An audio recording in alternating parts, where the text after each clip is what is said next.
He asked suspiciously, "Hey, how did she get the poison pond water?" This was also what Long Fei Yi did not understand. On the night the poison pond water disappeared, he was present. Han Yunqing fainted in his arms, so that woman did not have the chance to come into contact with the poison pond water. At this time, Jun Yixia had already recovered from Han Yunqing's scolding. He ignored the hesitation in his heart and with a cold face, he walked towards Han Yunqing step by step. "Han Yunqing, you don't have the qualifications to be impudent in front of this prince. Hand over the poison pond water, otherwise don't blame this prince for being impolite." Gu was protecting Han Yunqing, but who knew that Han Yunqing would suddenly push him away with one hand and raise the poison pond water up high with the other. She stood up and faced Jun Yixia, coldly snorting, "You want this thing, right? I won't give it to you." The moment her voice fell, she fiercely threw the poison pond water in her hand onto the ground. No one expected Han Yunqing to do this. This woman was so fierce. "You dare!" Jun Yixia was the first to react. He did not even think as he leaned forward to protect the poison pond water. Who knew that at this moment, Han Yunqing would suddenly raise her hand and fiercely shoot out several poison needles, striking first to gain the initiative. Unfortunately, the strength and speed of the torrential pear blossom tears was just a small trick in front of an expert like Jun Yixia. Even if Jun Yixia was wholeheartedly protecting the poison pond water, he still easily dodged it. Jun Yixia pressed one hand on the ground and the other hand held onto the poison pond water. Almost at the same time, all the poison needles that Han Yunqing shot out fell to the ground beside him. At this moment, Jun Yixia suddenly raised his head and his eyes were as fierce as the king of hell, cold as he looked at Han Yunqing. This woman had already crossed his bottom line. Today, he would not take her away, but he would definitely make her pay the price. "Han Yunqing, this prince has already said that you don't have the qualifications to be impudent in front of this prince." After Jun Yixia's cold voice, he fiercely slapped the ground with his hand, causing all the poison needles in the surroundings to shoot back at Han Yunqing at lightning speed. His speed was so fast that it was hard to deal with. "Careful!" In the nick of time, Gu Qishao wrapped an arm around Han Yunqing's waist and pulled her into his embrace. With a turn of his body, his scarlet robes billowed in the air, creating a gust of wind that knocked the poison needles flying towards them to the ground. "Jun Yixia, this is the first time this young master has seen you make a move against a woman, hee." Gu's lips curled into a mocking smile. She asked for it. Jun Yixia was currently in a rage, so how could he care about whether he was a gentleman or not? "You're a man, so be a bit gentlemanly and give in to her." Gu was still smiling. It looked like he was joking, but it was actually a mocking smile. As he spoke, he pulled Han Yunqing back and glanced at the window to the side. If they couldn't win, then the best strategy was to run. "Gu, you invited this prince out, so it's not that easy to break up." Jun Yixia saw through Gu's intentions at a glance. He casually put the poison pond water into his sleeve and approached in a flash. Gu immediately dodged, but at this time, Han Yunqing was well behaved. She nestled in Gu's embrace and silently looked at Jun Yixia's sleeve, as if waiting for something. Jun Yixia chased after him while Gu Qishao dodged. Although Gu Qishao's overall strength wasn't inferior to Jun Yixia's, he wasn't weak either. Without a direct confrontation, it was easy for him to protect Han Yunqing while dodging and dodging. As he dodged, he teased Jun Yixia with a few words. Of course, during this chase, Jun Yixia had already used poison several times, and Gu had also neutralized it several times. During the entire process, Han Yunqing was unusually quiet, so quiet that she was almost ignored. Suddenly, Jun Yixia stopped abruptly, one hand on his sword. Seeing this, Gu's eyes darkened and he became alert. Jun Yixia did not speak any more nonsense. Gu also didn't know that it was useless to say anything at this time. The room became especially quiet, and the air was filled with tension. But who knew that in this silence, Jun Yixia, who was about to draw his sword, suddenly groaned. His right hand dropped and his sword fell to the ground with a clang. Before anyone could understand what had happened, Jun Xia immediately took out the bottle of poison pond water from his sleeve. Poison. The poison pond water had been tampered with and his hand was poisoned. What a treacherous Han Yunqing. It turned out that her provocative insults weren't because she was stupid or arrogant, but because she had a motive. Jun Xia, one of the top poisons experts of the poison world, had once again fallen to this woman's hands and been poisoned. His right hand suddenly lost all strength. His wrist, elbow, and all 3 joints were in pain. It was similar to the 100 Leaves Purple Jade, but it wasn't completely the same.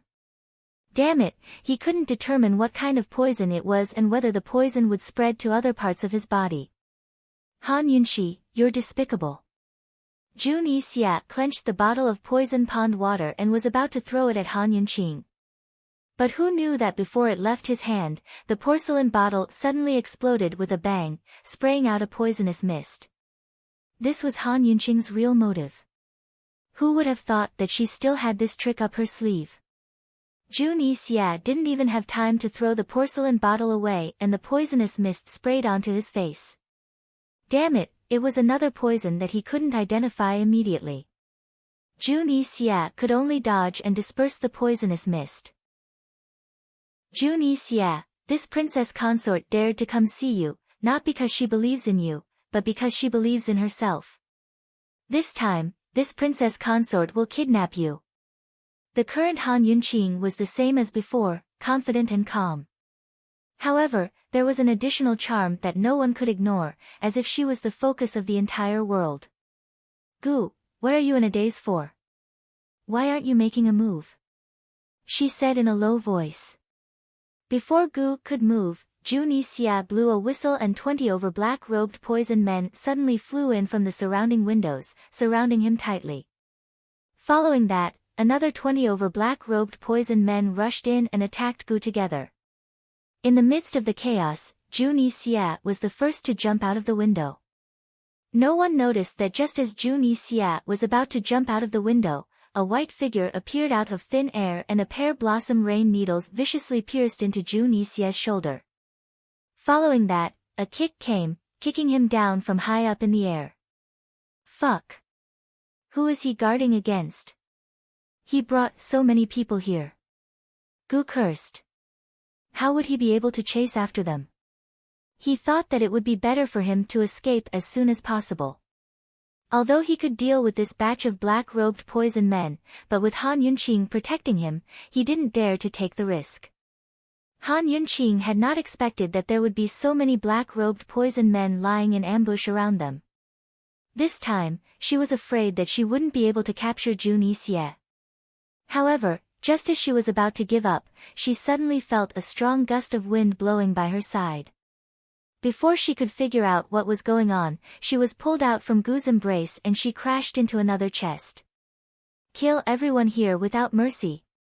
A cold voice sounded from above. Han Yunqing raised her head and immediately saw a clean and good-looking jaw with strong lines. Even the way this man spoke was so good-looking. It was him, Long Fei Yi. Tang Li had gone to chase after Jun Xia, and other than Han Yunqing and Long Fei Yi, other than Jun Xia's poison men, there was only Gu. What did Long Fei Yi mean by saying, kill everyone without mercy? One by one, guards wielding Tang clan's hidden weapons appeared. There were at least 50 of them, and in an instant, the private box was completely surrounded, their momentum completely suppressing the 2 batches of poison men. With more people, the fight became even more intense and Gu's figure was completely drowned out by the black mass of people. In the midst of the chaos, Long Fei Yi's footsteps were still calm and composed. One of his hands was wrapped tightly around Han Yunqing's waist, his expression cold and stern as he walked step by step out from the chaos. At that moment, Han Yunqing's entire body had stiffened. How could she have thought that he would come? Chapter 243. Han Yunqing never thought that Long Fei Yi would appear here. Had this guy and Tang Li been here for a long time, or had they met by chance? She only felt that the top of her head was cold, and her waist was being held very tightly. Long Fei Yi didn't seem to be in a good mood. She wanted to raise her head and look at Long Fei Ye's face, but she didn't have the courage. She didn't owe him anything, and she didn't do anything wrong, but she felt guilty. However, just as Han Yunqing was immersed in her own world, she suddenly heard an unusually sharp whooshing sound behind her. The Tang sect's hidden weapons were very small, and they rarely made any obvious sounds when they were used. However, the sound behind her was so sharp that there was no doubt that a large number of hidden weapons had been fired at the same time, and they were very fast. Hearing this sound and seeing so many Tang sect's hidden guards just now, Han Yunqing realized that Long Fei Yi had come prepared. How did this guy know that she had an appointment with Zhu Nixie? At this time, Long Fei Yi had already walked out of the room with her in his arms. With a creak, the door was closed behind them. As soon as she heard this sound, Han Yunqing, who was still in a daze, suddenly changed her expression. She broke free from Long Fei Ye's arm and turned around to look. She saw that the windows on both sides were also closed, and several Tang sect's hidden guards were blocking the door and window. This was like sealing off the entire private room. The Tang sect's blockade. Han Yunqing immediately understood what was going on.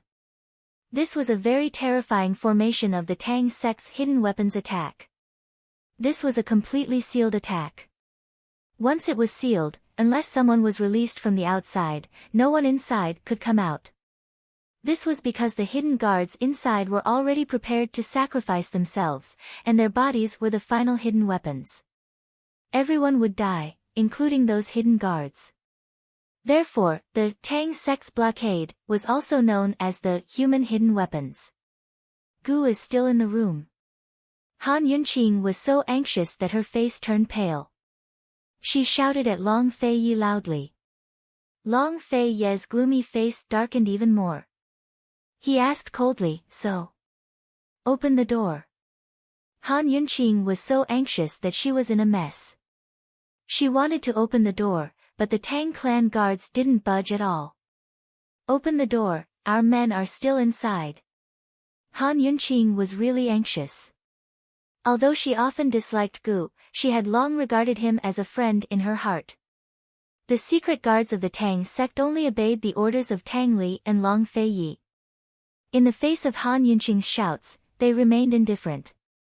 Han Yunqing turned around and looked at Long Fei Yi for help. She finally noticed the murderous intent in Long Fei Ye's eyes. For a moment, she fell silent. Long Fei Yi only glanced at her coldly and ignored her. He turned around and walked to the side. He leaned against the railing with his hands behind his back like a king who ruled over everything. He looked down at Tang Li's situation downstairs. Han Yunqing knew that Long Fei Yi had been looking for opportunities to deal with Gu ever since the incident at the Celestial Fragrance Tea House. However, she never thought that Long Fei Yi would be so ruthless as to really want Gu's life. Looking at Long Fei Ye's cold back, Han Yunqing's eyes flashed with determination. As soon as she turned around, the pear blossom teardrop rain poison needles flew out of her sleeves. The secret guards at the door were not on guard against Han Yunqing. Faced with the sudden attack of the poison needles, they could not dodge in time. She hit their vital points and killed them. After that, Han Yunqing viciously kicked at the door. Unfortunately, she was too weak and didn't manage to kick it open. Meanwhile, the guards on the side had already rushed over. Long Fei turned around as well, his eyes filled with warning. Han Yunqing ignored that she was very clear that she had killed the secret guards of the Tang sect. They were the subordinates of Tang Li and Long Fei Yi. However, she did not care so much. As she continued to kick the door, she used both hands to shoot poison needles to prevent the secret guards from approaching. Gu was here to help her. Today, even if she had to fall out with Long Fei Yi, even if she had to risk her life, she had to save Gu. The pear blossom teardrop rain was a secret weapon specially made by Tang Li. It was quite reliable and could block the secret guards on both sides. Han Yunqing used both hands to shoot poison needles, so she could only use her feet to kick the door. Damn it, why was the door so tightly shut? Han Yunqing kicked until her feet hurt, but it still did not move an inch. She gritted her teeth, turned sideways, and her whole body fiercely crashed into the door. Finally, the door was knocked open. However, before Han Yunqing could see the situation inside clearly, Long Feiyi appeared out of thin air at the door. His tall and imposing figure blocked Han Yunqing's line of sight. He faced her and looked down at her from above. What are you doing? I just said that goo is inside. Han Yunqing was impatient. She could already smell the thick smell of blood in the room. What does it have to do with you whether he's dead or alive? Long Feiyi asked again. What does it have to do with you? Han Yunqing retorted angrily. Without waiting for Long Feiyi to answer, she reached out to push him. Please move aside. However, how could Han Yunqing push Long Feiyi away? No matter how hard she tried, she could not move him at all. Long Feiyi lowered his head to look at Han Yunqing's hand that was pressed against his chest. He could not understand. This woman was usually timid in front of him, but why would she be so daring every time for outsiders matters? Why would she shout at him and hit him? He's here to help me. The matter of the traitor last time had nothing to do with him. Why do you want his life? Han Yunqing questioned. That also has nothing to do with you. Long Feiyi's cold voice gradually revealed suppressed anger. Previously, he did not have the heart to kill Gu, but now, he had the heart to kill him. He was about to pull Han Yunqing's hand away when suddenly, he felt weak all over. He unconsciously took a step back and almost fell. Han Yunqing hurriedly pulled him and let him lean against the wall. However, once Long Feiyi leaned against the wall, he really lost all his strength and slowly slid down the wall. Han Yunqing helped him sit down and said in a low voice, sorry, you'll be able to recover in the time it takes to brew a cup of tea. Without a doubt, Han Yunqing pushed him just now, not to push him away, but to poison him. Han Yunqing, you actually dare to poison this prince. Long Feiyi's anger soared to the heavens. His voice was so cold that it penetrated people's hearts. Even though his body was weak, the murderous aura he emitted still made people tremble. Han Yunqing only pretended not to hear and avoided his murderous gaze. She turned and rushed into the room. Seeing this, the surrounding hidden guards were all stunned. They never thought that there would be someone in this world who could so easily injure the Duke of Qin. The leader of the hidden guards hurried forward and respectfully knelt by Long Feiyi's side.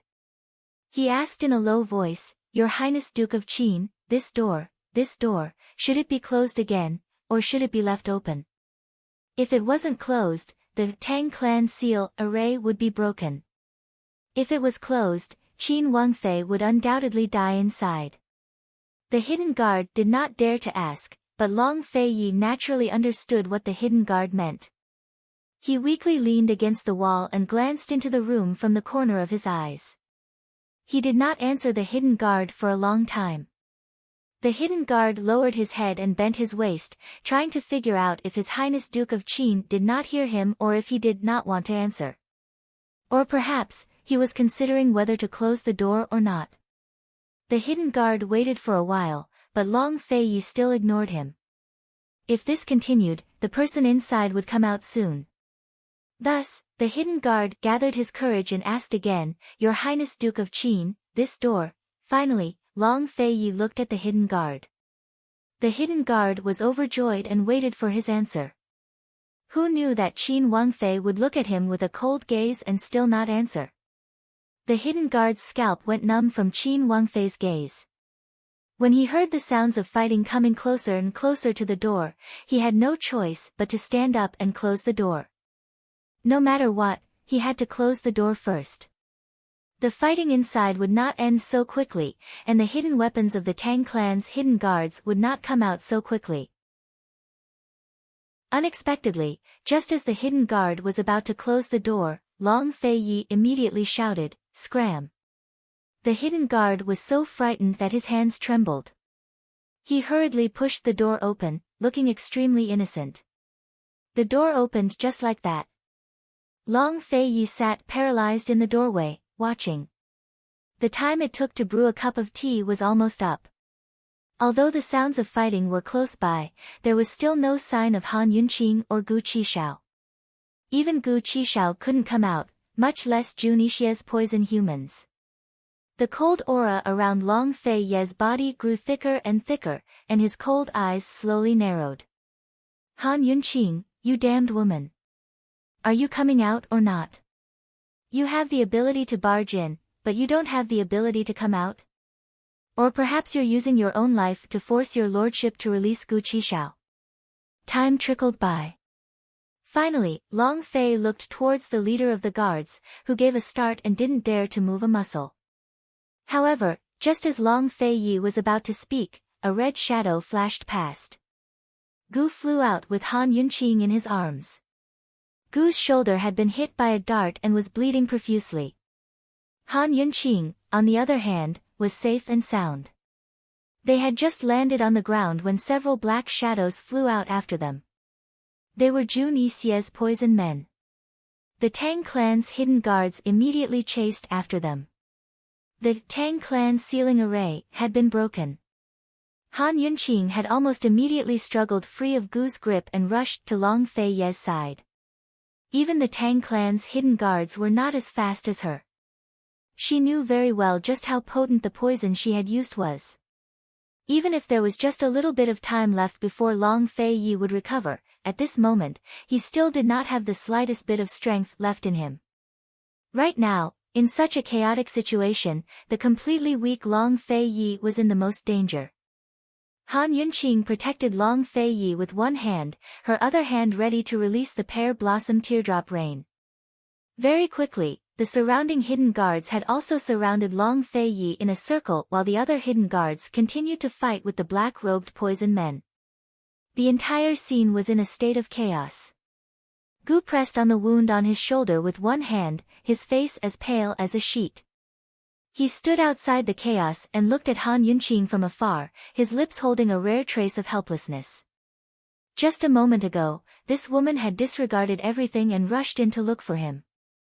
But at this moment, she had disregarded everything and rushed to another man's side to protect him. Han Yunqing, what should this young master do with you? At the same time, Long Fei Yi was in the center of the circle of protection and was also outside the chaos.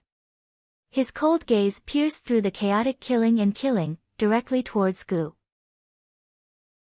Seeing this, Gu retracted the trace of helplessness from the corners of his mouth and replacing it with still that frivolous yet devastatingly beautiful smile. He laughed loudly, "Poison lass, you've already risked your life to save me, why aren't you leaving with me? You should consider it carefully. I'll look for you again 3 days later." After he finished speaking, he turned around and fled. Han Yunqing was already sick of hearing these words and treated it as Gu being frivolous and joking around. She didn't take it to heart as her attention was still on the surrounding danger. It was her who had caused Long Fei Yi to be so weak.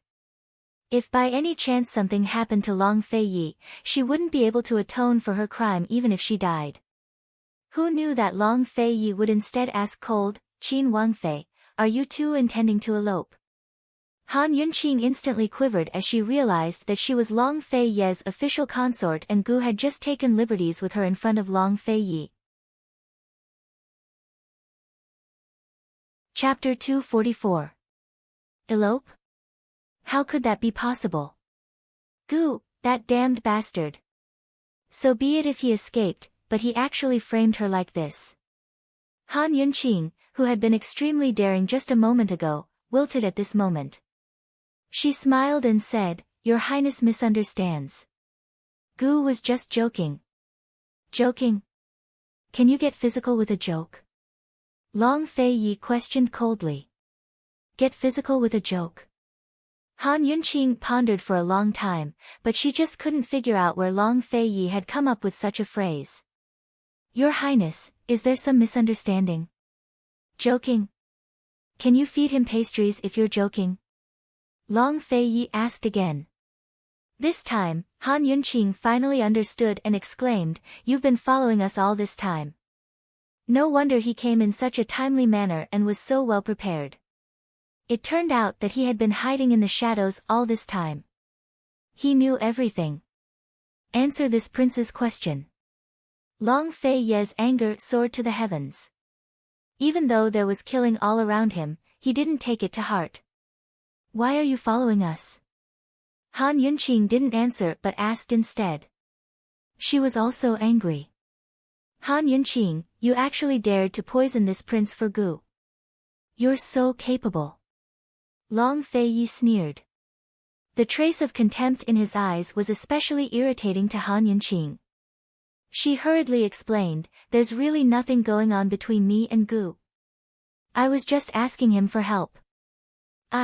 Before she could finish speaking, Long Fei interrupted, whether or not there's anything going on between you and him has nothing to do with this prince. For a moment, Han Yunqing was stunned and confused. If it had nothing to do with him, then why was he throwing a tantrum here? Han Yunqing suddenly quieted down and stared at Long Fei. This guy, could it be that he's jealous? Han Yunqing looked and guessed.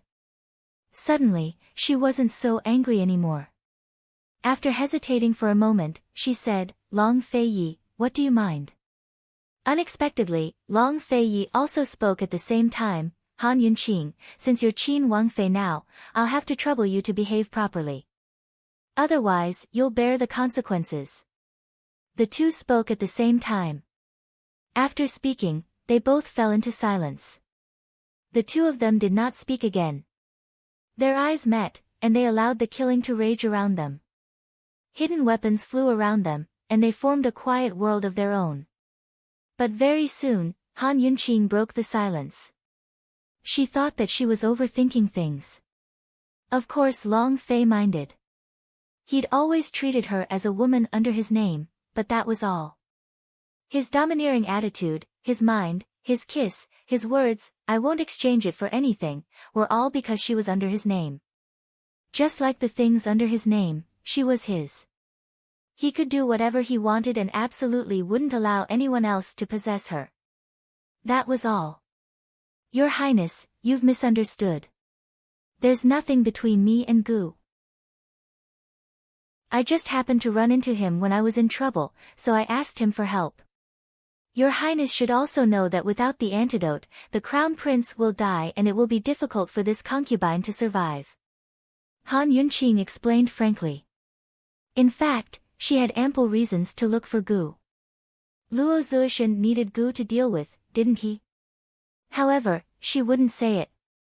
This was related to Gu's secret. Although Gu had never asked her to keep anything secret, she knew that it would be tantamount to betraying him. Long Fei didn't speak for a long time.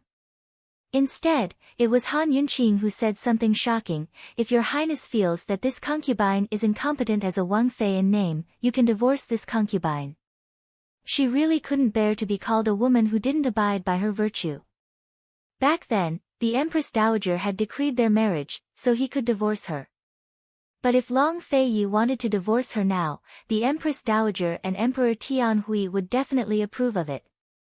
As she spoke, Han Yunqing felt a faint ache in her heart. Still, she looked calmly at Long Fei without avoiding his gaze. She, Han Yunqing, would like someone very much, very much. But she would never wrong herself, much less lose herself. Now that she'd said this, she waited for Long Fei to give her a straightforward answer. Unexpectedly, the weak Long Fei suddenly scooped Han Yunqing up and wrapped his arms tightly around her neck.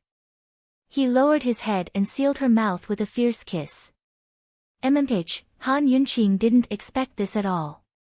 Her first reaction was to struggle, but the more she struggled, the angrier Long Fei became.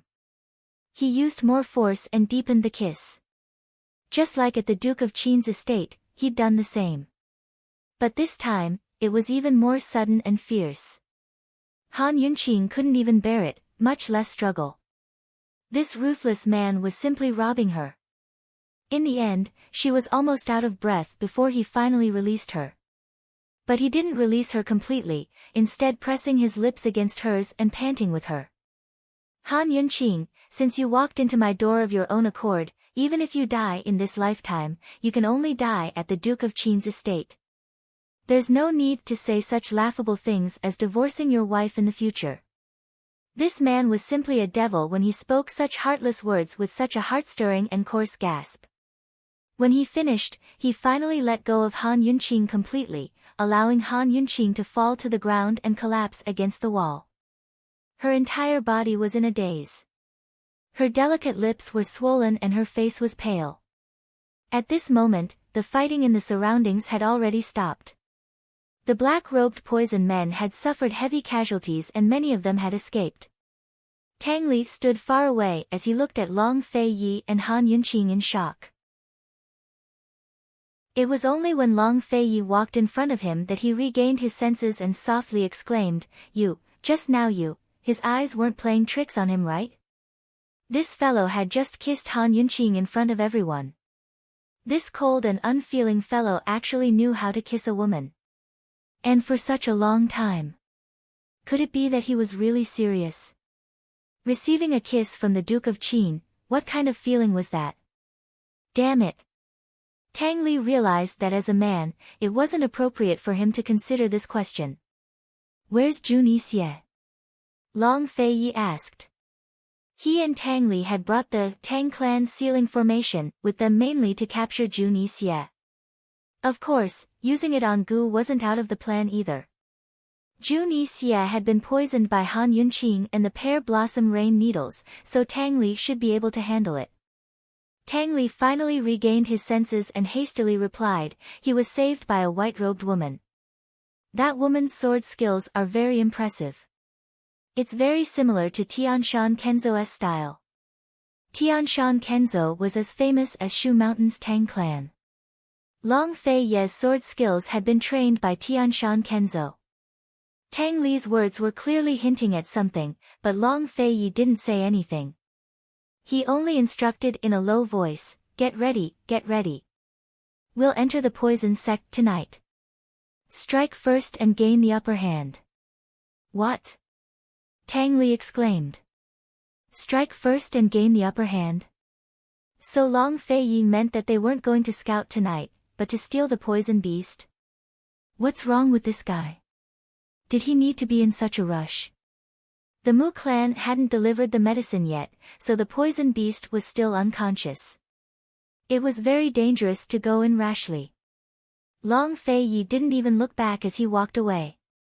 Han Yunqing watched him silently from behind, expressionless. Tang Li hesitated for a moment before walking over to Han Yunqing. Han Yunqing gently wiped away the lingering trace of ambiguity at the corner of her mouth and straightened her clothes as if nothing had happened. However, the heaviness in her eyes betrayed her. Cough cough. Jun Yixie was saved by a white-robed woman again. What a pity. Tang Li was purely trying to find something to talk about. Unexpectedly, Han Yunqing said mildly, don't worry, no one but me will be able to cure the poison in his arm this time. He'll come again. The first few times had been too rushed. This time, Han Yunqing had enough time to poison Jun Yixie with the help of the poison pond's water. Naturally, she'd leave a way out.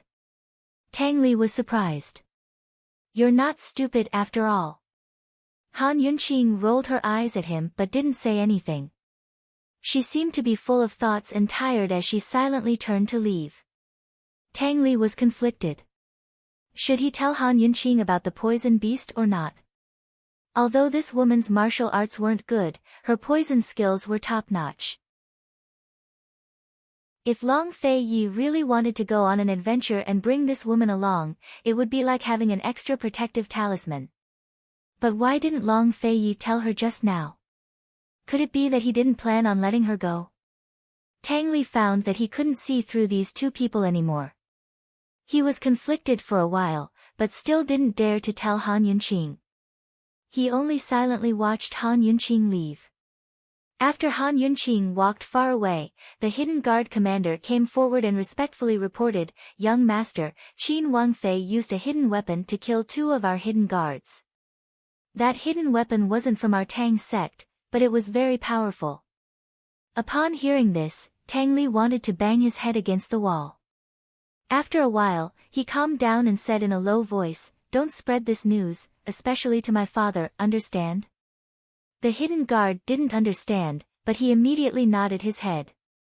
Han Yunqing walked aimlessly on the street and finally returned to the medical school.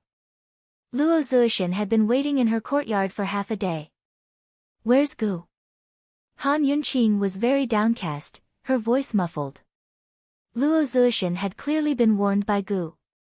When facing Han Yunqing, he didn't have his previous cunning and treacherous attitude. "He told you to wait. He said that he would definitely come and take you away before midnight tomorrow." Luo Zuishan felt awkward saying those words himself, but they were Gu Qishao's exact words. When would that guy be a little more serious? She felt very powerless. When she thought about how Long Tianma was incurable, she felt even more powerless. She didn't take these words to heart and just casually nodded. Seeing Han Yunqing nod, Luo Zuishan didn't take it seriously. Gu's words were a big joke in his eyes. He didn't know that Han Yunqing hadn't cured Long Tianma's poison yet. What he needed to do now was to follow Gu's instructions and tell Han Yunqing about Shi Yuba planting Gu in Long Tianma. In any case, the public consultation had already been cancelled. The three elders wouldn't allow news of the Gu to spread, so they'd only punish Shi Yuba severely. Qin Wangfei, guess what happened to Tianning's crown prince's old illness? Luo Zuishan smiled mysteriously. But Han Yunqing had already lost interest in this topic.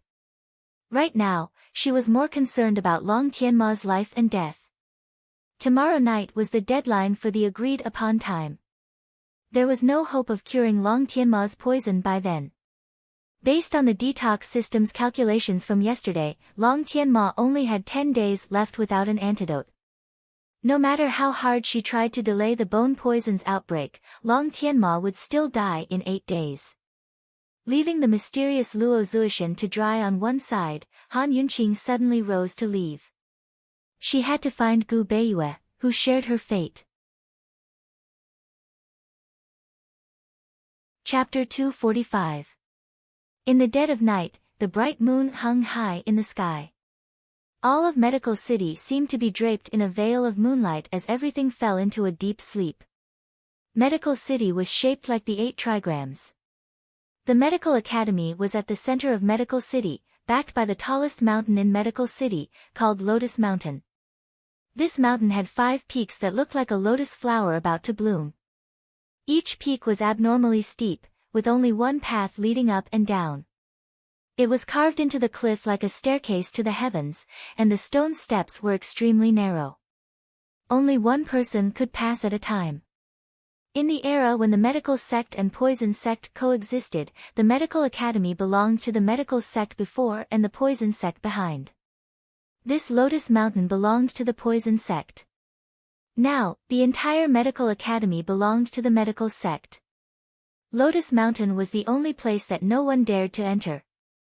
It was sealed off as a forbidden area for the Medical Academy, and the older generation privately called it the Poison Sect's Forbidden Area. Legend had it that Lotus Mountain was filled with poisonous gas all year round. Birds, beasts, and even plants were all exterminated. It was a dead mountain. Legend had it that Lotus Mountain was filled with the vengeful spirits of the Poison Sect. Every night, cries would rise and fall. Legend had it that the Poison Sect had left behind a storehouse of poisonous plants in Lotus Mountain. Over the years, the plants had grown wildly, filling the entire mountain range with poison. Legends were both true and false, but Long Fei Yi was certain that the poison beast Gu Shu was trapped in the sky pit in the middle of the 5 peaks. Entering the sky pit at night, and the poison sect's sky pit at that, was the craziest thing to do. Tang Li tried to persuade him the entire way, but Long Fei Yi remained unmoved. By now, the two of them had already avoided the Medical Academy's heavy defenses and were standing at the edge of the sky pit in the middle of the 5 peaks. They'd only explored up to the edge of the sky pit, but tonight, Long Fei Yi wasn't just going to enter the sky pit, he was also going to take the poison beast away.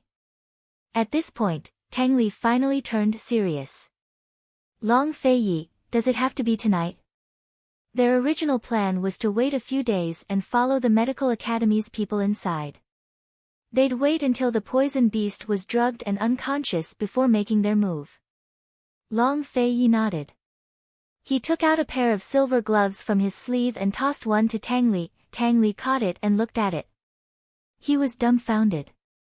You're serious? The silver silk gloves were a treasure that was immune to poison. As long as one wore the gloves, they would be fine even if they came into contact with any poison. Tang Li grew up with Long Fei Yi, but he had only seen this pair of gloves once.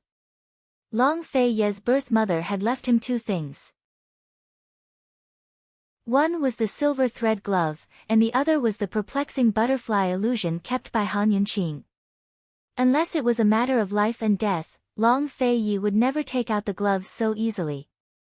Long Fei Yi calmly said, according to Duke Wang's understanding, the terrain below is very complicated.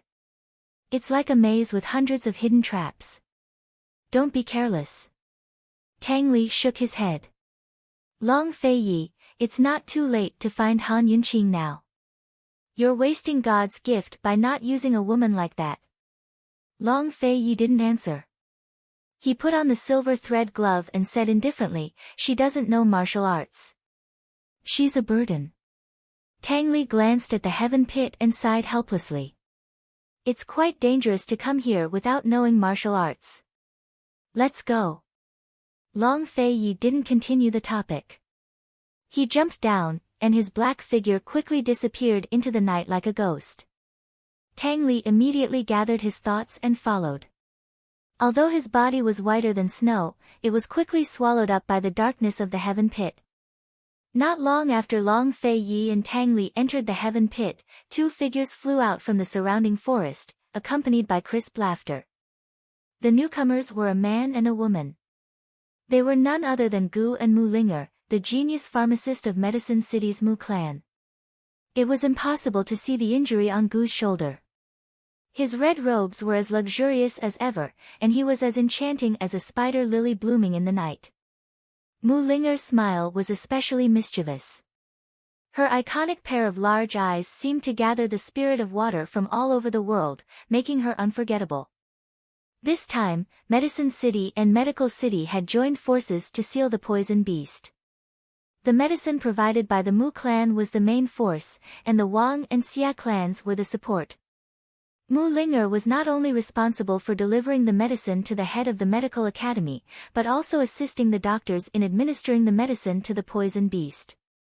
This was the first family-level mission she had accepted. At this time, she was supposed to deliver the medicine to the head of the medical academy, but instead, she snuck out to see her sweetheart, Gu. As headstrong as she was, she had long grown tired of the restraints of her clan. The position of head of the clan was not a temptation to her, but rather a burden. Being able to be together with Chi brother was the happiest thing in her life. Chi brother, why are you stealing the poison beast? Even now, Mu Linger still couldn't figure out Gu Qishao's motives. Many people in the world were coveting this poison beast, but none of them knew that it wasn't easy to control it. If they made a mistake, they'd be devoured by it and die a horrible death. Gu stared at the frighteningly dark heaven pit and didn't answer for a long time. Chi brother, I'm asking you a question. Mu Linger pushed him. Gu came back to his senses and smiled. I'll kill it and make a stew. You can have a sip. Just a sip. Stingy. Mu Linger pouted. Her delicate appearance was cute and charming. Unfortunately, Gu was absent-minded. He took out a map from his sleeve and carefully studied it under the moonlight. Mu Linger blinked her big eyes, smiled slyly, and asked jokingly, I heard that your sweetheart is also in the medical city. How much do you plan to give her? Last time at the inn, Chi brother looked at Han Yunqing differently. He also said that he had someone in his heart. Mu Linger was still brooding about it. She really hoped that Chi brother was joking. She thought that Chi brother wouldn't answer her boring question, but Gu immediately looked back and smiled like a devil. Give her as much as she wants. As soon as these words came out, Mu Linger's good mood instantly became gloomy. Her unhappiness was written all over her face. Unfortunately, Gu didn't pay much attention to it. He was thinking about the map and muttering something to himself. Mu Linger sulked for a long time and stamped her feet several times. Seeing that Gu still ignored her, she was about to cry. However, even so, she didn't throw a tantrum and took the initiative to approach him. Anyway, even if she threw a tantrum, Chi brother never coaxed her. She would feel embarrassed if she didn't have a way out. Seeing the map in Gu's hand, Mu Linger was shocked. How did you get this? I stole it. Gu admitted frankly. According to Mu Linger's knowledge, there were hundreds of poisonous traps in the sinkhole. These traps were not set by the medical school, but were originally there.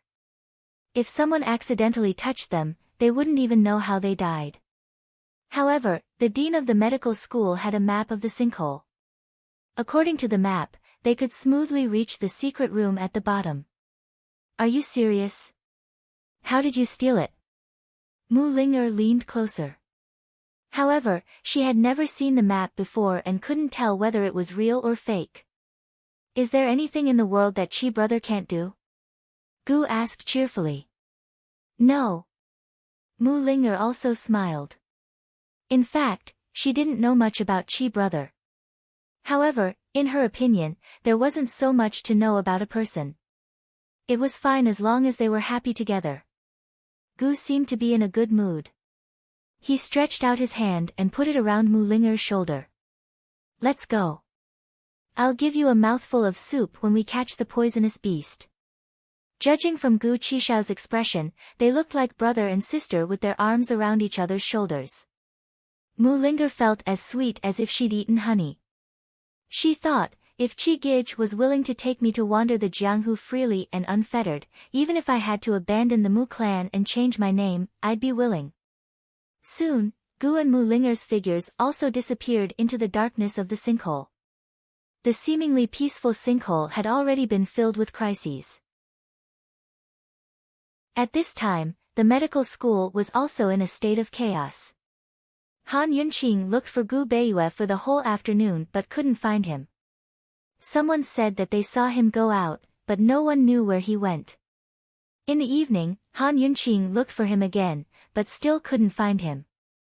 When she returned to her room, she saw Luo Zuishan pacing back and forth at the door, as if there was something urgent. Director Luo, what's the matter? Han Yunqing asked suspiciously. When Luo Zuishan saw Han Yunqing, it was as if he had seen a life-saving straw. Qin Wangfei, you're finally back. Something bad has happened. What happened to Gu Beiyue? Han Yunqing was frightened. She had asked Luo Zuishan this question during the day.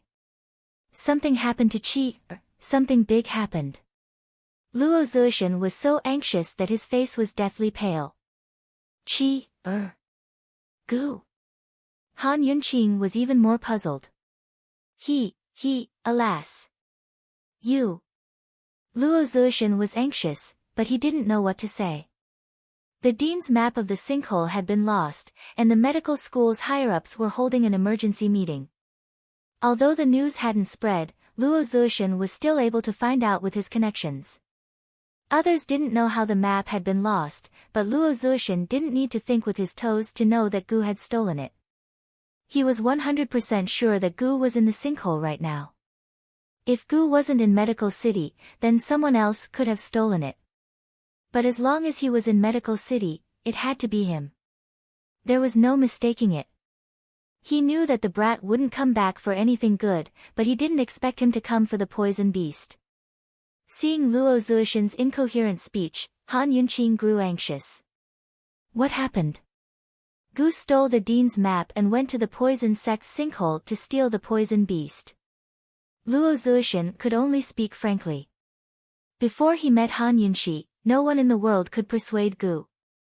He thought that the only person who could stop him now was Han Yunqing. He had to stop Gu before he got the poison beast out. That brat was filled with hatred for Medical City.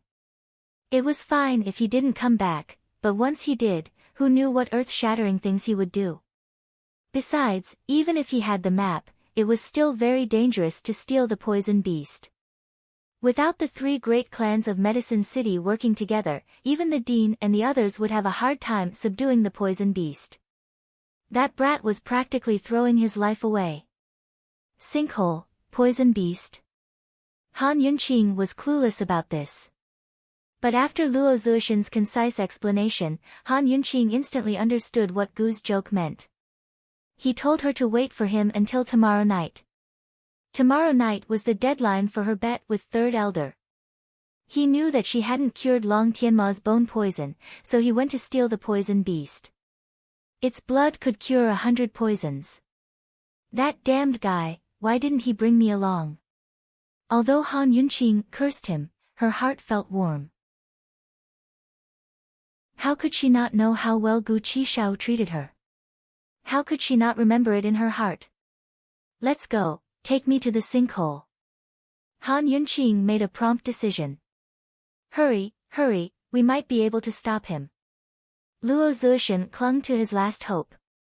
He hoped that Gu wouldn't have entered the sinkhole by the time they arrived. If Gu went down, then everything would be over. Sneaking into the poison sect's forbidden grounds was already a last resort. As for the sinkhole, he didn't dare, nor did he have the ability. Let's go. Han Yunqing's eyes flashed with determination.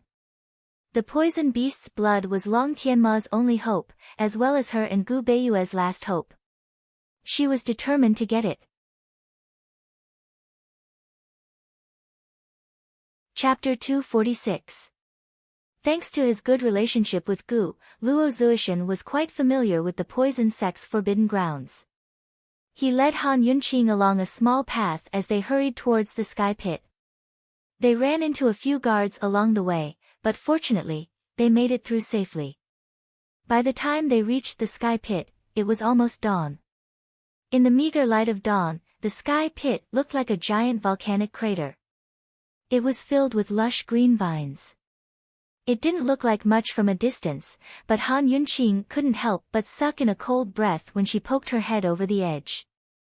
The sky pit was so deep that she couldn't see the bottom. Even light couldn't penetrate it. After looking at it for a long time, one would think that it was a black hole that could suck everything in. Han Yunqing's attention was on the sky pit, but Luo Zuishan couldn't find Gu anywhere. He sent out a few strange signals, but there was no response. It's already this time, he should have gone down, Han Yunqing said mildly. Luo Zuishan panicked and hurried forward to send signals into the sky pit. Unfortunately, there wasn't even an echo, much less a response. Luo Zuishan was anxious, but he was still rational. He looked around and said without hesitation, "Let's go, quickly." Since they couldn't stop Gu in time, they could only take things one step at a time. Now that they'd lost the map, the medical academy's higher-ups would definitely tighten their defenses after the meeting. There hadn't been so many guards on the small path before, but there were clearly more now. Who knew what other precautions the medical academy's higher-ups would take after the meeting? The entire sky pit might be surrounded. If they didn't leave now and were caught red-handed, they wouldn't be able to clear their names even if they jumped into the Yellow River. Leave. Han Yunqing didn't want to leave, but the situation here was much worse than she'd imagined. There was no way down from such a big sky pit. If they wanted to go down, they'd have to leap through the air. For someone who didn't know martial arts, this situation was very dangerous. Han Yunqing really hated this body. She couldn't cultivate internal energy, so she couldn't even learn Qigong. What a piece of trash. Qin Wangfei, don't look anymore. Let's hurry up and think of another way. Luo Zuishan urged. Han Yunqing was reluctant to leave, but she had to go. It was impossible for her to go down with her own strength. This damned Gu, why didn't he bring her along when there was such a wonderful thing? Let's go. Of course, Han Yunqing was also very decisive. She decided to ask Tang Li for help. As for that domineering and unreasonable guy, she did not even want to see him for the time being. Han Yunqing and Luo Zuishan were just about to leave when a white figure suddenly appeared in front of them out of thin air. The two of them were startled, but when they focused, they realized it was a masked man. His entire body was covered in only one color, snow-white robes, a white mask, and a white jade hairpin that held up his hair. Other than that, there were no other decorations. The first rays of dawn appeared on the horizon and shone from behind the white-robed man, coating him in a faint layer of gold. In that moment, Han Yunqing seemed to see an archangel descending from the heavens. But she quickly recovered her senses and marveled at the white-robed man's speed. It felt like he'd appeared out of thin air. Their surroundings were so empty, but she really hadn't seen where he'd come from. White and black masks were the same. They came with ill intentions. But Han Yunqing couldn't sense any malice from this man. It wasn't until Luo Zuishan spoke that she recovered her senses. "Who are you? How dare you trespass on my poison sect's forbidden grounds?" Luo Zuishan rebuked him like a master. The white-robed man's eyes were like a 1,000-year lake, quiet and reserved.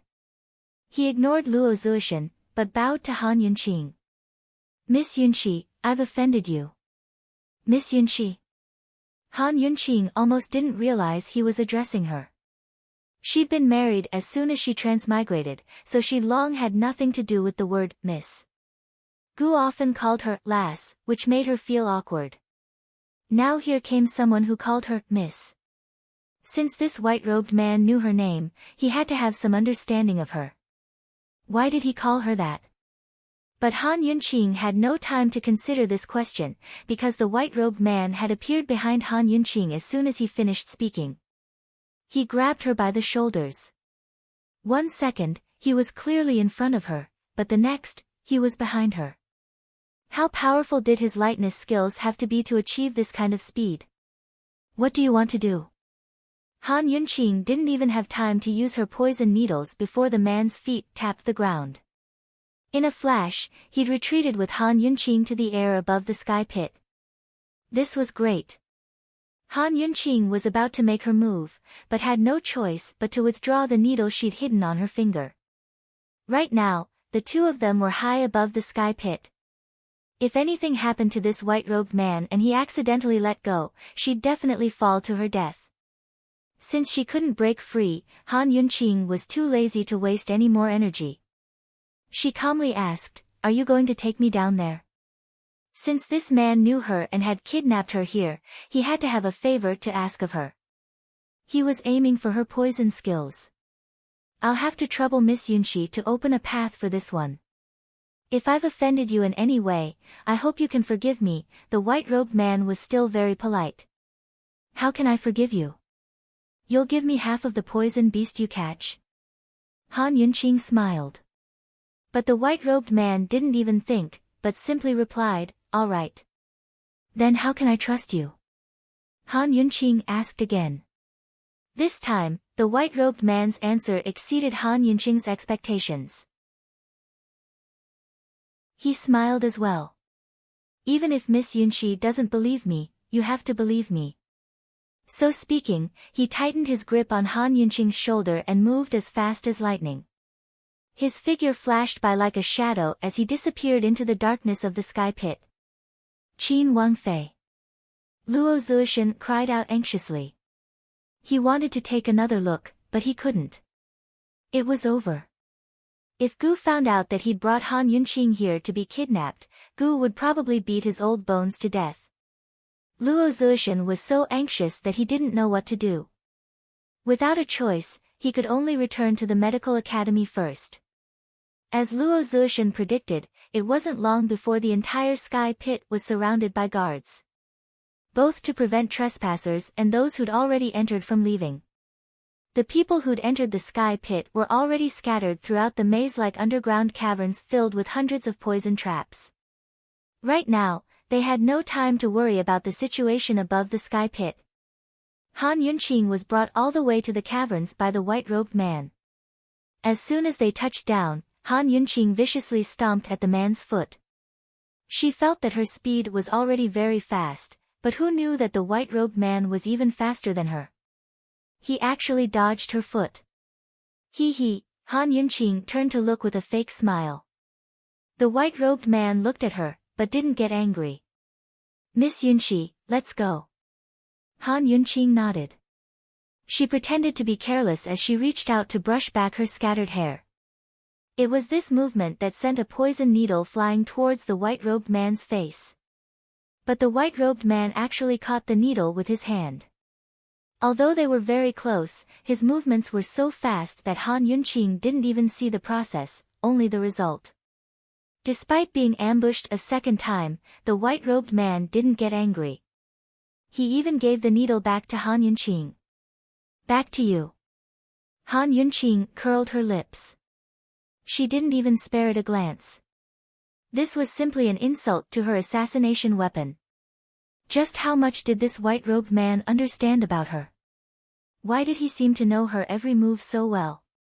Just who was he? And why did he call her Miss Yunqi? Miss Yunqi, let's go this way. There were 3 paths in front of them that led into the unknown darkness. The white-robed man chose the rightmost path and took out a night pearl to illuminate the way. Didn't they say they'd let her lead the way? He'd chosen his own path. Why are we taking this path? Han Yunqing asked seriously. She'd long activated the detox system and hadn't detected any traces of poison. Perhaps there were no poison traps at the entrance, or perhaps there were poisons here that the detox system couldn't resolve. She cherished her life, so she was very cautious. Intuition, the white-robed man smiled warmly. Let's go, we won't be wrong. Han Yunqing assumed that he'd push her to the front to be in danger, but he actually walked in front and shielded her behind him. Wasn't this the best chance to launch a sneak attack? Han Yunqing had already taken out her poison needles, but hesitated before putting them away. Forget it, let's see what this fellow wants to do first. She was certain that he hadn't brought her down here simply to lead the way. They hadn't walked far into the rightmost cave when Han Yunqing's detox system gave off its first warning. There was snake venom 300 meters ahead of them. Judging from the nature of the snake venom, it was a living poison.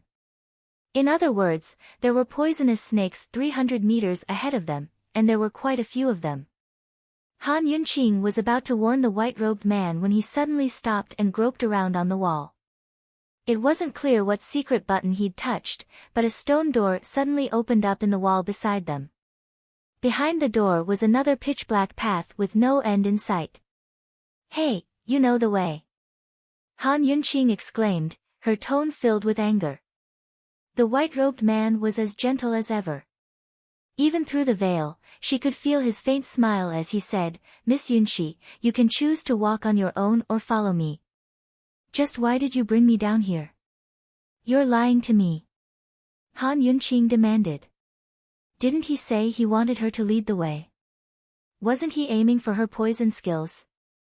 Come with me, you'll understand, the white-robed man said again. You. Han Yunqing fumed. This fellow was simply playing word games with her. He was certain she wouldn't leave, but still gave her a choice. The white-robed man walked through the stone door first, then walked further and further away without looking back. He really didn't wait for Han Yunqing. What exactly did this guy want from her? Han Yunqing narrowed her eyes. She hesitated before quickly chasing after him. Fine, I'll go with him. Who's afraid of who? The white-robed man glanced back at her without any wariness.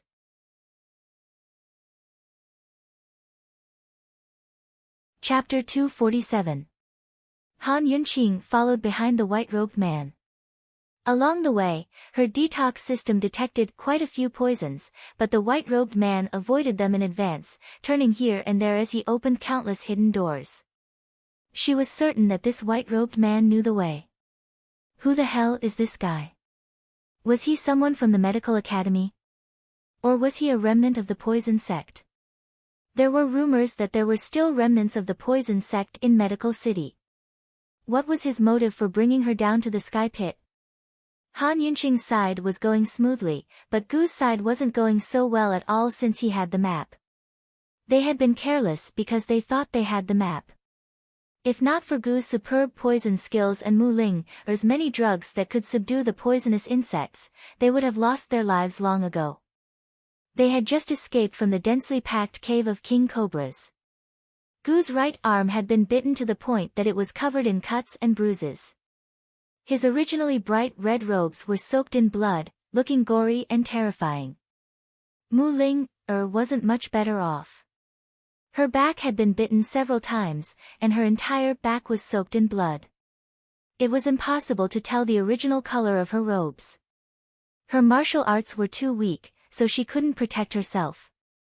Even if Gu did his best to protect her, he was powerless against such a terrifying poison trap. After all, the hundreds of poison traps here had been set up by the poison sect. All the poisons in the world originated from the poison sect, so it was obvious how dangerous they were. The snake cave had been densely packed with king cobras. There were so many of them that even Gu and Mu Ling didn't have enough time to deal with them all, even with their drugs. There wasn't even a place to stand or a handrail in the snake cave. Not only did they have to avoid the king cobra's attacks, they also had to find a way out of the snake-filled walls. For a moment, Mu Ling had almost given up. She thought that if she wasn't with seventh brother, she would definitely give up. The only fortunate thing was that the king cobra in the snake cave was a very common species, and Mu Linger had enough antidotes to detoxify it. By now, they'd already taken the antidote. Gu Qishao was as tired as a corpse and had no energy left in him as he lay on the ground. Mu Linger was exhausted as well and wished she could just fall asleep and never wake up. After some time, Mu Ling finally spoke. "Qi brother, where did you get the map in your hand? Were you cheated? If this map was real, they should have already successfully passed through the cave maze and avoided the hundreds of poison traps. They should have seen the poisonous beast by now. However, they were trapped in the snake cave for half a day." Gu suddenly opened his eyes. His long and narrow eyes flashed with hostility. It was as if he had changed into a different person. He did not speak for a long time. Mu Linger panicked and hurriedly crawled over. "Qi brother, what's wrong with you?" Gu took out the map and threw it away without even looking at it. There was no doubt that this map was fake. As for whether the real map had been stolen by someone else in advance, or if the director himself had made a fake map to lure the enemy, this was not known. In short, Gu was in a bad mood. Mu Linger looked at the map and frowned. "What should we do now? How terrifying would it be to enter the crater without a map?" Gu stood up, completely ignoring the bruises on his back. He helped Mu Linger up. "There's not much time left. Let's continue forward." "There's not much time left?" Mu Linger didn't understand. She didn't know if Gu heard her question, but he didn't answer. Instead, he held Mu Linger's hand and continued forward. "Qi brother, are you in a hurry?" Mu Linger asked again. Unfortunately, Gu still didn't answer. Mu Linger pouted and hesitated, but didn't ask again. Gu had the map in hand before, so his footsteps were light and light. He was so relaxed that he even whistled. But now, he had put away all his frivolous and unrestrained attitude. As he walked forward, he paid close attention to his surroundings to avoid falling into a second trap. The poison sect's 100 poison traps were indeed formidable, but he still believed in his own abilities.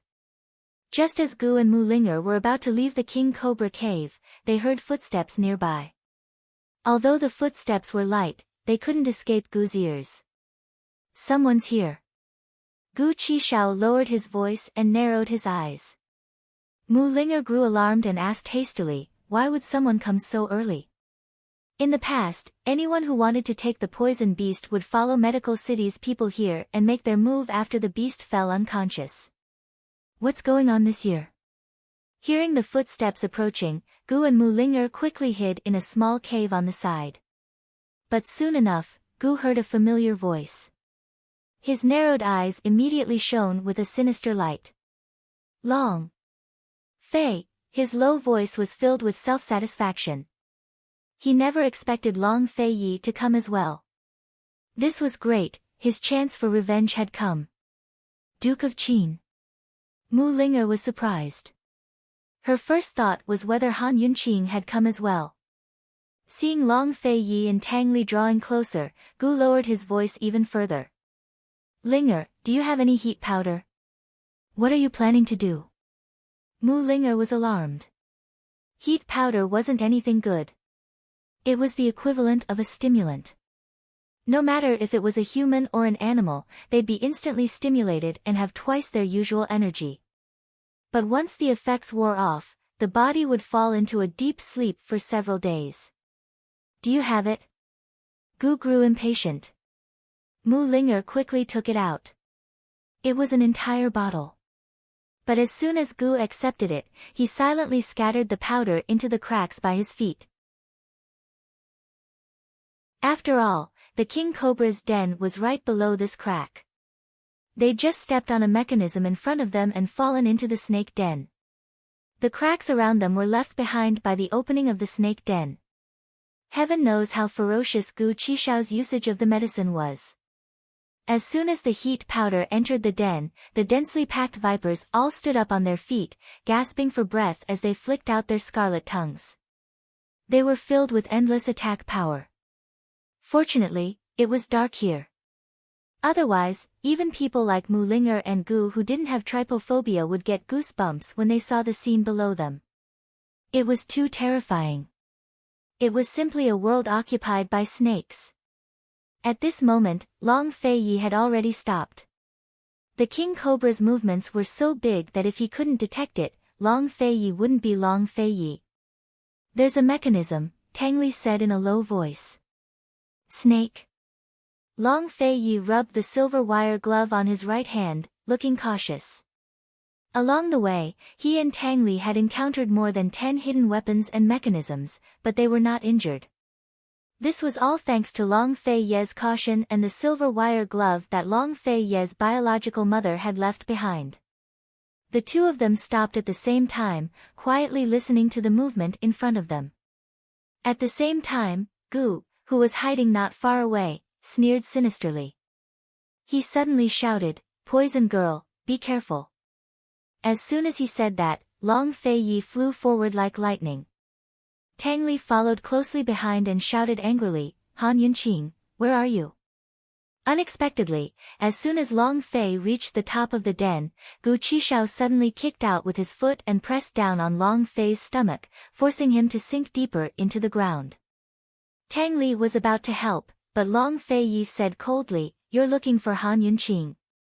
So speaking, he unsheathed the blood-red whip hidden at his waist and lashed it at Gu Qixiao. Instantly, it wrapped around Gu Qixiao's waist and didn't give him time to struggle. Even though he was sinking, he still pulled Gu Qixiao down. In the darkness, Gu Qixiao's smile was bewitching. He didn't struggle, but pressed himself against Long Fei even harder. Just like that, the two of them bumped into a trap and fell into the king cobra's den.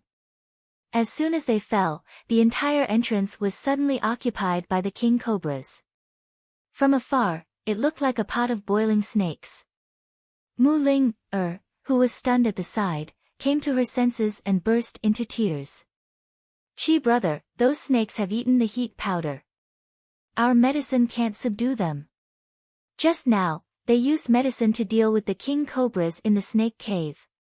But now, these snakes had eaten the heat powder. Not only could the medicine not kill them, but it couldn't even make them unconscious.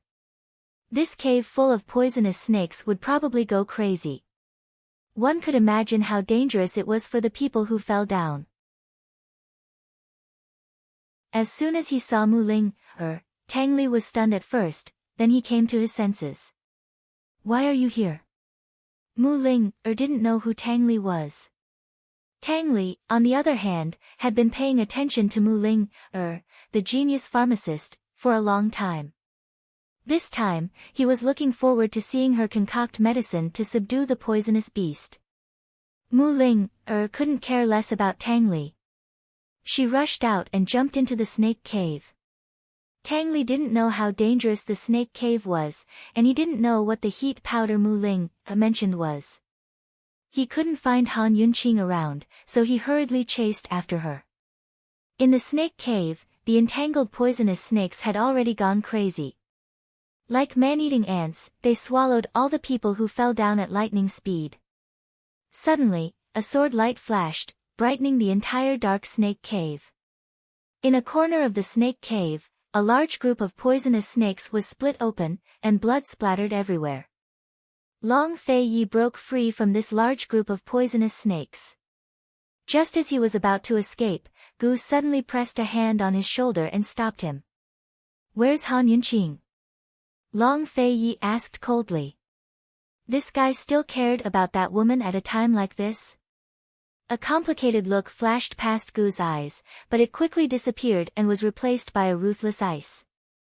He said coldly, "Right here. Long Fei Yi, this young master doesn't care about integrity anymore. It's time for us to settle old scores. Kill without mercy, this young master knows how to do it too." Long Fei Yi, who was always suspicious, didn't doubt Gu's words. He suddenly shook.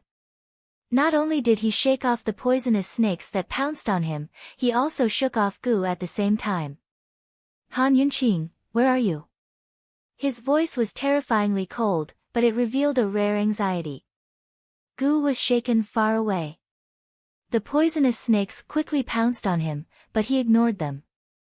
Instead, he grabbed a large group of poisonous snakes and threw them at Long Fei Yi.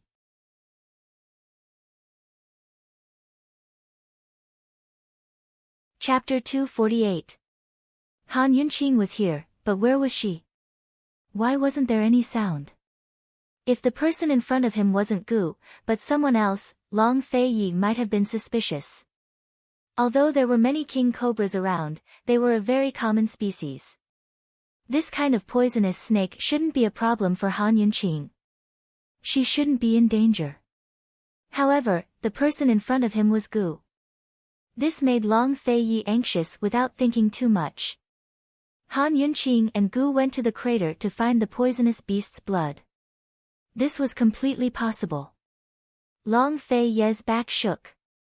His internal energy burst out and fiercely shook off Gu's hand that was pressing on his shoulder. He was so irritable that he didn't even notice it. "Where is she?" Unexpectedly, Gu laughed. "She's still in the medical school." "Gu, you dare to deceive this prince?" Long Fei Yi said angrily. The number of times he was deceived in his life could be counted on one hand. This was considered the first time. It's this young master's honor. Gu was in a very good mood. "Long Fei Yi, quickly leave. These snakes have been drugged." Tang Li immediately shouted when he heard that Han Yunqing wasn't here. He fell to the side, a little away from Long Fei Yi and Gu. Facing the densely packed poisonous snakes, he couldn't use any of the hidden weapons he had secretly hidden. Fortunately, he had the silver thread gloves that Long Fei Yi gave him. He could still deal with these poisonous snakes with his bare hands. However, there were too many poisonous snakes, and they were too fierce. If this continued, he wouldn't be able to hold on. Han Yunqing wasn't here. Of course, they had to leave immediately. Gu had only seen Tang Li once. He didn't know who he was. He only thought that he was Long Fei Yi's personal bodyguard. He completely ignored Tang Li's existence. "Long Fei Yi, I'll let you have a taste of death." As Gu spoke, he suddenly ignored the poisonous snakes around him and allowed them to bite him. He used his hands to scatter 2 handfuls of white powder on Long Fei Yi's body.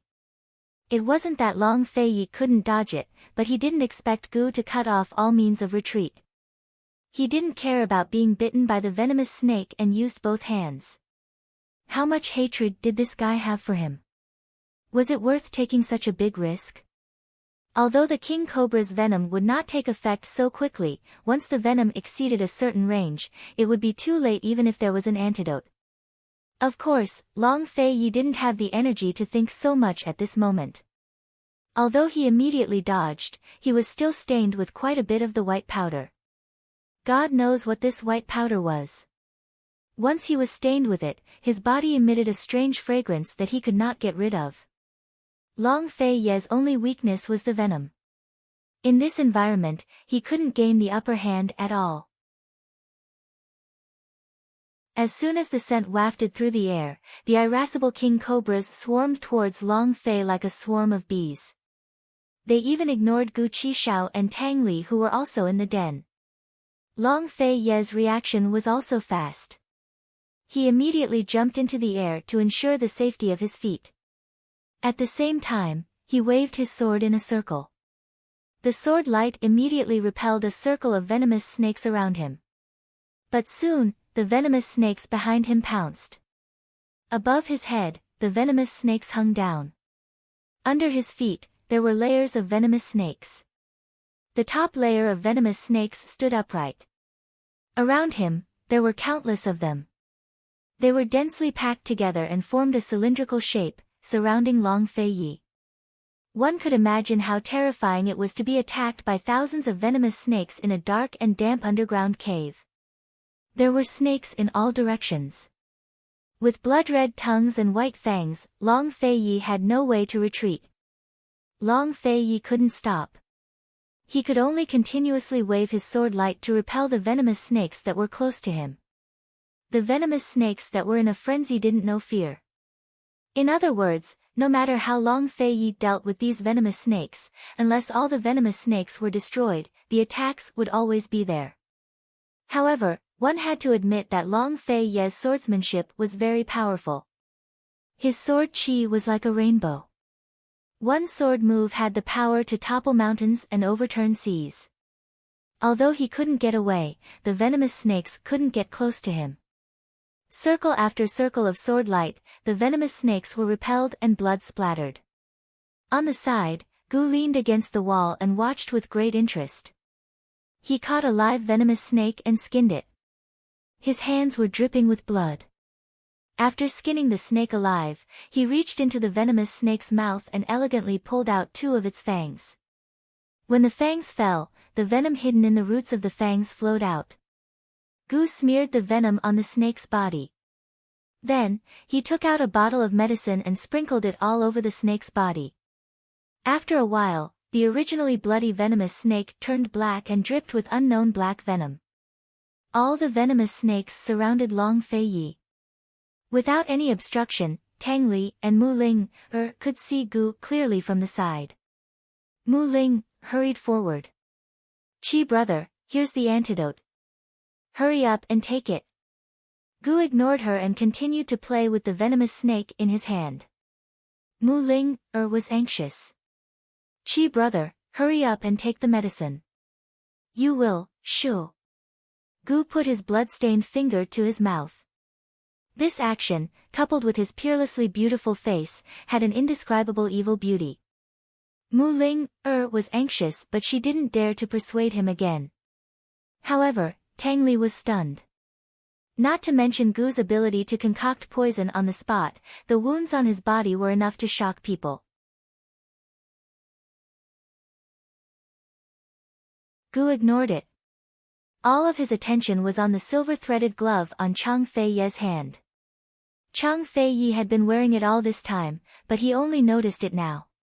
"This belongs to the Tang sect's poison sect. Did you give Han Yunqing those hidden weapons?" Gu narrowed his eyes, very certain. It looked like he'd misunderstood Han Yunqing. She had nothing to do with the Tang sect. Chang Fei Yi was the one who had ties to the Tang sect. The silver-threaded glove was a treasure that caused a sensation in the poison world. The Tang sect's poison sect was a branch of the medical school's poison sect. Back then, even the medical school's poison sect coveted this item. Chang Fei Yi didn't have time to answer. The fragrance on his body hadn't dissipated, so he could only continue to fight against the poisonous snakes. It was worth mentioning that even though he was surrounded, he was still unharmed. The one who answered Gu was Tang Li. He stood behind Gu and aimed the pearflower storm needles at him. "Since you found out, then I'm sorry." As soon as Tang Li finished speaking, he immediately threw the needles. Gu dodged to the side. The snake venom cave was too dark, so Tang Li couldn't see clearly whether the pearflower storm needles hit Gu or not. However, based on his assessment of Gu's martial arts, a sneak attack in this situation should have hit. The pearflower storm needle's reputation wasn't just for show. Still, Gu Qishao was safe and sound. He finally met Tang Li's gaze. The pear blossom rain needles were actually in your hands. It looks like this young gentleman underestimated you. Those who possessed the pearflower storm needles were either the Tang Sect's sect master or the Tang Sect's young sect master. It's not too late to find out now. Tang Li didn't give up and threw the needles again. The pearflower storm needles were limited and would be gone once they were used. However, Tang Li was very generous this time. He actually threw 3 needles in a row. However, what he couldn't accept was that Gu actually dodged all of them. He clearly saw how Gu dodged and saw that Gu was standing there unscathed. The pearflower storm needles were known for their speed and strength. Even if they didn't hit a vital point, the strength of the golden needles was enough to seriously injure the opponent. If Gu was hit by the needles, even if he could survive, he definitely wouldn't be able to stand steadily. Just as Tang Li was shocked, Gu didn't hesitate. He pulled Mu Linger and turned to escape from the cave entrance. It had to be said that he was really ruthless. As soon as he got out, he put poison at the entrance of the snake cave, a deadly poison. Damn it! Although Tang Li was angry, he didn't chase after them. Instead, he hurried to help Long Fei Yi. He didn't know that after Gu used the poison, he fell heavily to the side of the cave entrance and couldn't stand up. His face was frighteningly pale and his narrow eyes were bloodshot. He didn't sit for long before he seemed to have lost all his strength and lay on the ground like a corpse. Would he die?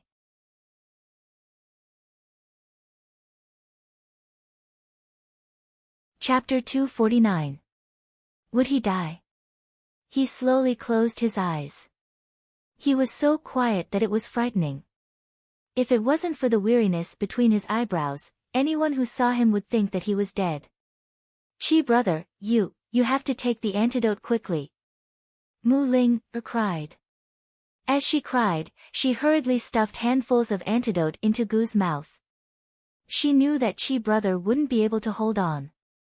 After being bitten by so many poisonous snakes, it was really lucky that he didn't die down there. Why did Chi brother want to be enemies with the Emperor of Qin? What a stupid thing to do. Was it because of Han Yunqing? A trace of resentment flashed through Mu Ling's tearful eyes. She thought that if she had the chance to meet Han Yunqing, she would definitely teach her a lesson. Mu Ling was busy feeding him the antidote. She didn't notice that Gu's hands were not idle. He quietly pressed on his abdomen as if he was gathering his strength. Not long after, he secretly pulled out 2 pearflower storm needles from the side of his abdomen. Tang Li used for needles and he got 2 of them. He was very lucky. He was in pain all over. The wounds from the snake bites and the pearflower storm needles were all bleeding. Who knew what kind of pain this was? He could only endure it.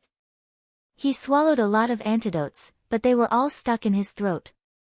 When Mu Ling wasn't paying attention, Gu turned over and spat out all the antidotes. Mu Ling didn't dare to touch Gu. She didn't even dare to talk to him. She was afraid that she would waste his energy.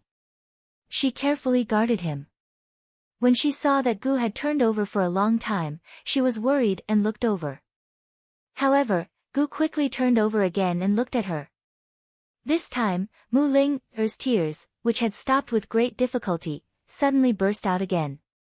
Chi brother, you scared me to death, crybaby. Gu's face was even paler when he smiled. Mu Linger's heart ached. She unconsciously rushed over and hugged him. Chi brother, don't be like this in the future, okay? No matter who it is, don't be like this. How can a life be worth a life? Of course, she could tell that he was going all out to take Chang Fei Ye's life. A self-deprecating smile appeared on Gu's lips as he muttered in a low voice, I really want to die, so that I don't have to suffer so much. Chi brother, what did you say? Mu Ling didn't hear him clearly. Gu pushed Mu Linger, but he was powerless to push her away. He looked up at the sky helplessly. Linger, you're hurting me. Let go. As soon as he said that, Mu Linger immediately let go of his hand. Gu stared at the entrance of the King Cobra cave. This time, if it weren't for Tang Li, he was worried that he would expose too much. Chang Fei Yi definitely wouldn't be able to survive. Soon, he asked Mu Linger to take out all the poisons hidden in his sleeves and lay an ambush at the entrance of the King Cobra cave. At this time, Chang Fei Yi and Tang Li were still killing the poisonous snakes. Even if they killed all the poisonous snakes in the cave, they wouldn't be able to come out. After Mu Linger laid an ambush with the poisons, Gu had almost rested enough. He was obviously injured all over, and they were all bites from the poisonous snakes. He only rested for a while, but he quickly recovered his strength and could stand up by himself. Chi brother, your life was saved. Don't force yourself, okay? Mu Linger was very worried. She was a pharmacist and was familiar with medicine. She was very clear about Gu's current physical condition. Of course, she didn't think too much about it. Instead, she thanked God in her heart. It's okay. You're Chi brother, I won't fall so easily. Gu regained his playful smile. You're still forcing yourself. Let's go back. We'll go back according to the map. Mu Linger, who was always fearless, was scared for the first time. Without the map, who knew how many poisonous traps were waiting for them in front of them? A poisonous cave had already tormented them like this. After all, there were 100 poisonous traps in this cave. They walked all the way according to the map in their hands and only encountered the first poisonous trap here. This meant that it was still safe for them to go back the way they came. But Gu Qishao simply tossed the map to her and said, "You can leave first. Just leave the medicine to me." Although the medicine in Mu Linger's hand couldn't completely subdue the poisonous beast, it could at least calm it down. Once the Gu Shu calmed down, Gu was 100% confident that he could take it away. How could Mu Linger leave first? She had no interest in the Gu Shu at all. The reason why she disobeyed her family's orders and secretly followed Gu was all for Gu. You come with me. If you continue to resist, you'll lose your life. Mu Linger was very serious. Gu stuffed the map into her hands and turned to leave. Mu Linger hurriedly pulled him back. You should at least send me up.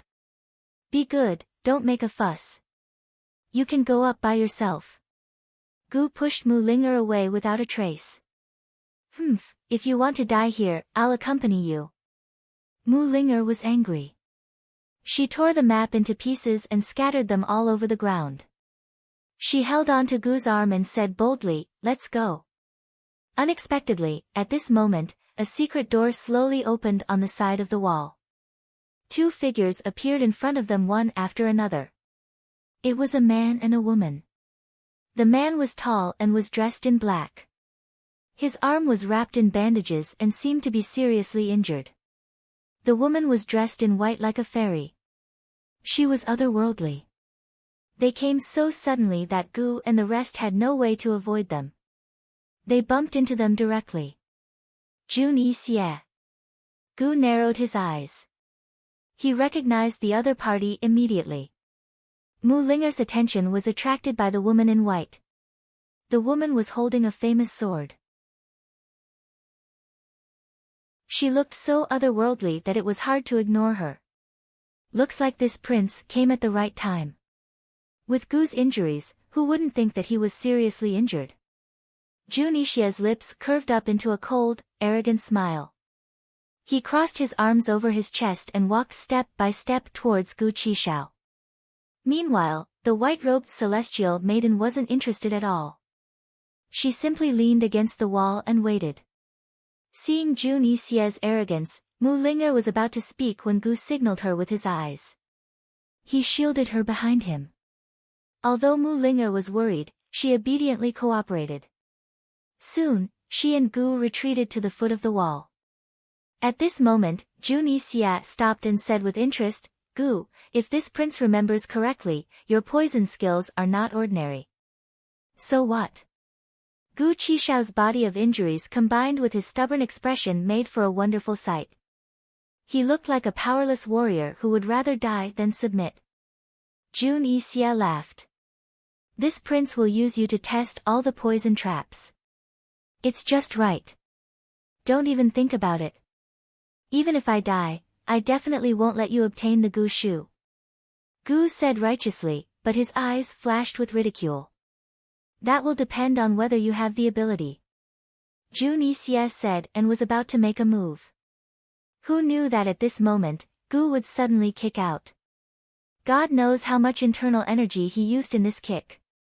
With one kick, Juni Xia was sent flying. With a bam, he crashed heavily into the wall. Juni Xia did not expect this. Once he crashed into the wall, he immediately fell down with another bam.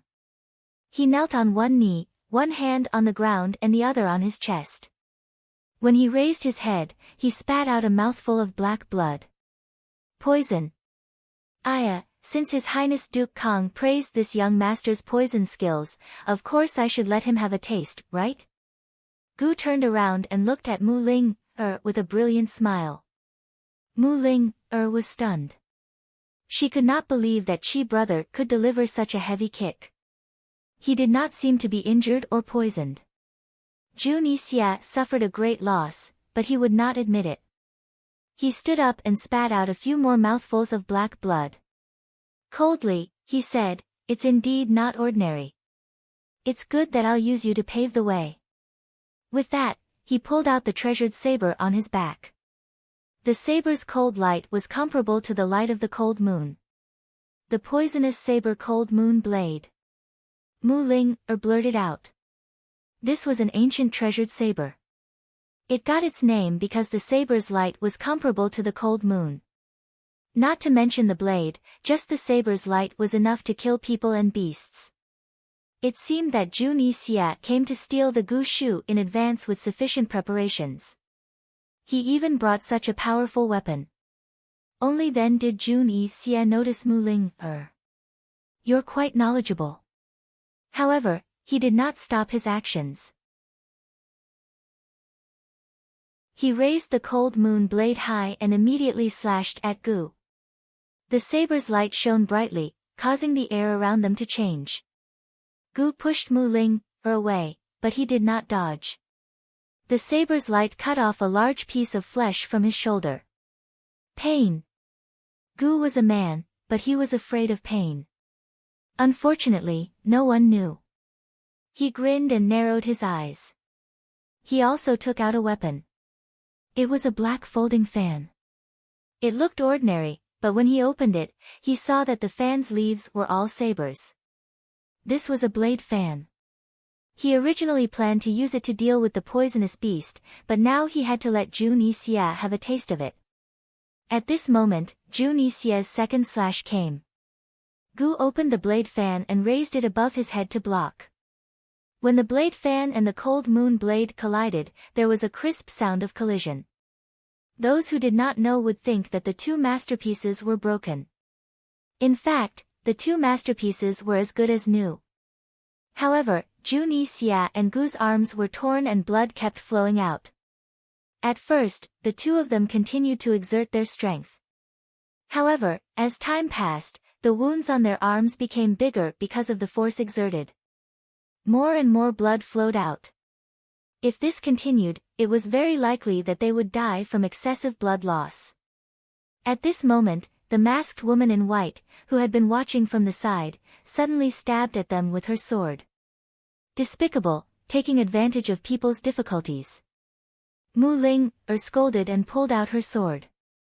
However, before she could see the masked woman's swordsmanship clearly, her sword was cut in half. The masked woman in white did not care about Mu Ling, at all. She did not even look at her and turned to help Juni Xia. Juni Xia and Gu were in a deadlock. At this moment, even if there was only a little bit of external force, the winner would be decided immediately. The masked woman in white did not say anything and slashed her sword at Gu's blade fan. Gu could not withstand it. The blade fan was pressed to his head in an instant. The blades of the blade were almost touching his scalp. The consequences would be unimaginable if he blocked it. Let go of my chi brother. Bullying him with numbers, you are shameless. Let go of him. Mu Ling brandished her broken sword and wanted to fight the masked woman in white. Unfortunately, the woman in white dealt with her with one hand and pushed her far away, not letting her get close to Gu. However, Gu suddenly let go of the blade fan and let Jun Yixie's blade and the masked woman in white's sword come at him. No! Mu Ling could not stop them in time. She covered her eyes and screamed. Gu's eyes flashed with a touch of coldness. He would only feel pain, but not death. At this point, he could only let these two know the secret of his identity and then kill them. The blades of the blade and the eyes of the masked woman in white approached. However, at this moment, several sharp needles flew out from the darkness not far away and rushed at the arms of Jun Yixie and the masked woman in white.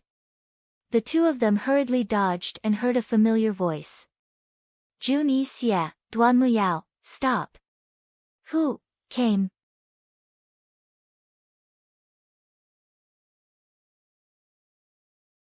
Chapter 250. Other than Mu Linger, everyone present recognized this voice, but no one expected that this person would enter the sinkhole. Gu's eyes lit up, and he immediately looked towards the dark path beside him. He muttered to himself suspiciously, Poison Girl is here too. Even if they successfully passed through the hundreds of traps, it wouldn't be easy to catch the poison beast. The last stage was the most dangerous, so he didn't ask Han Yunqing to come down with him. This girl doesn't know any martial arts, so who did she come with? Thinking of this, Gu unconsciously looked down at his feet. Long Fei Yi and Tang Li were still trapped down there. Who else could Han Yunqing, who had no relatives or friends in Medical City, have come with? As soon as she heard the words, Poison Girl, Mu Linger pouted, her displeasure written all over her face. Unfortunately, no one paid any attention to her. Han Yunqing emerged from the shadows, followed by a white-robed, masked man. One in front and one in back, Han Yunqing walked calmly and unhurriedly, while the white-robed man's steps were light and slow. His entire being emanated the warmth of an April spring breeze. No one would have guessed that Han Yunqing had been kidnapped, but assumed that this white-robed man was her personal guard. Actually, Han Yunqing hadn't encountered any difficulties while following the white-robed man. Their journey was very smooth. Originally, the man in white wanted to turn to the other side, but her detoxification system detected hundreds of poisons here. Many of them were from ancient times, and the detoxification system only recorded them, not collected them. She said that she wanted to come over and take a look, and the man in white actually agreed, so she didn't hold back. Who knew that she would see Gu about to be split in half as soon as she arrived?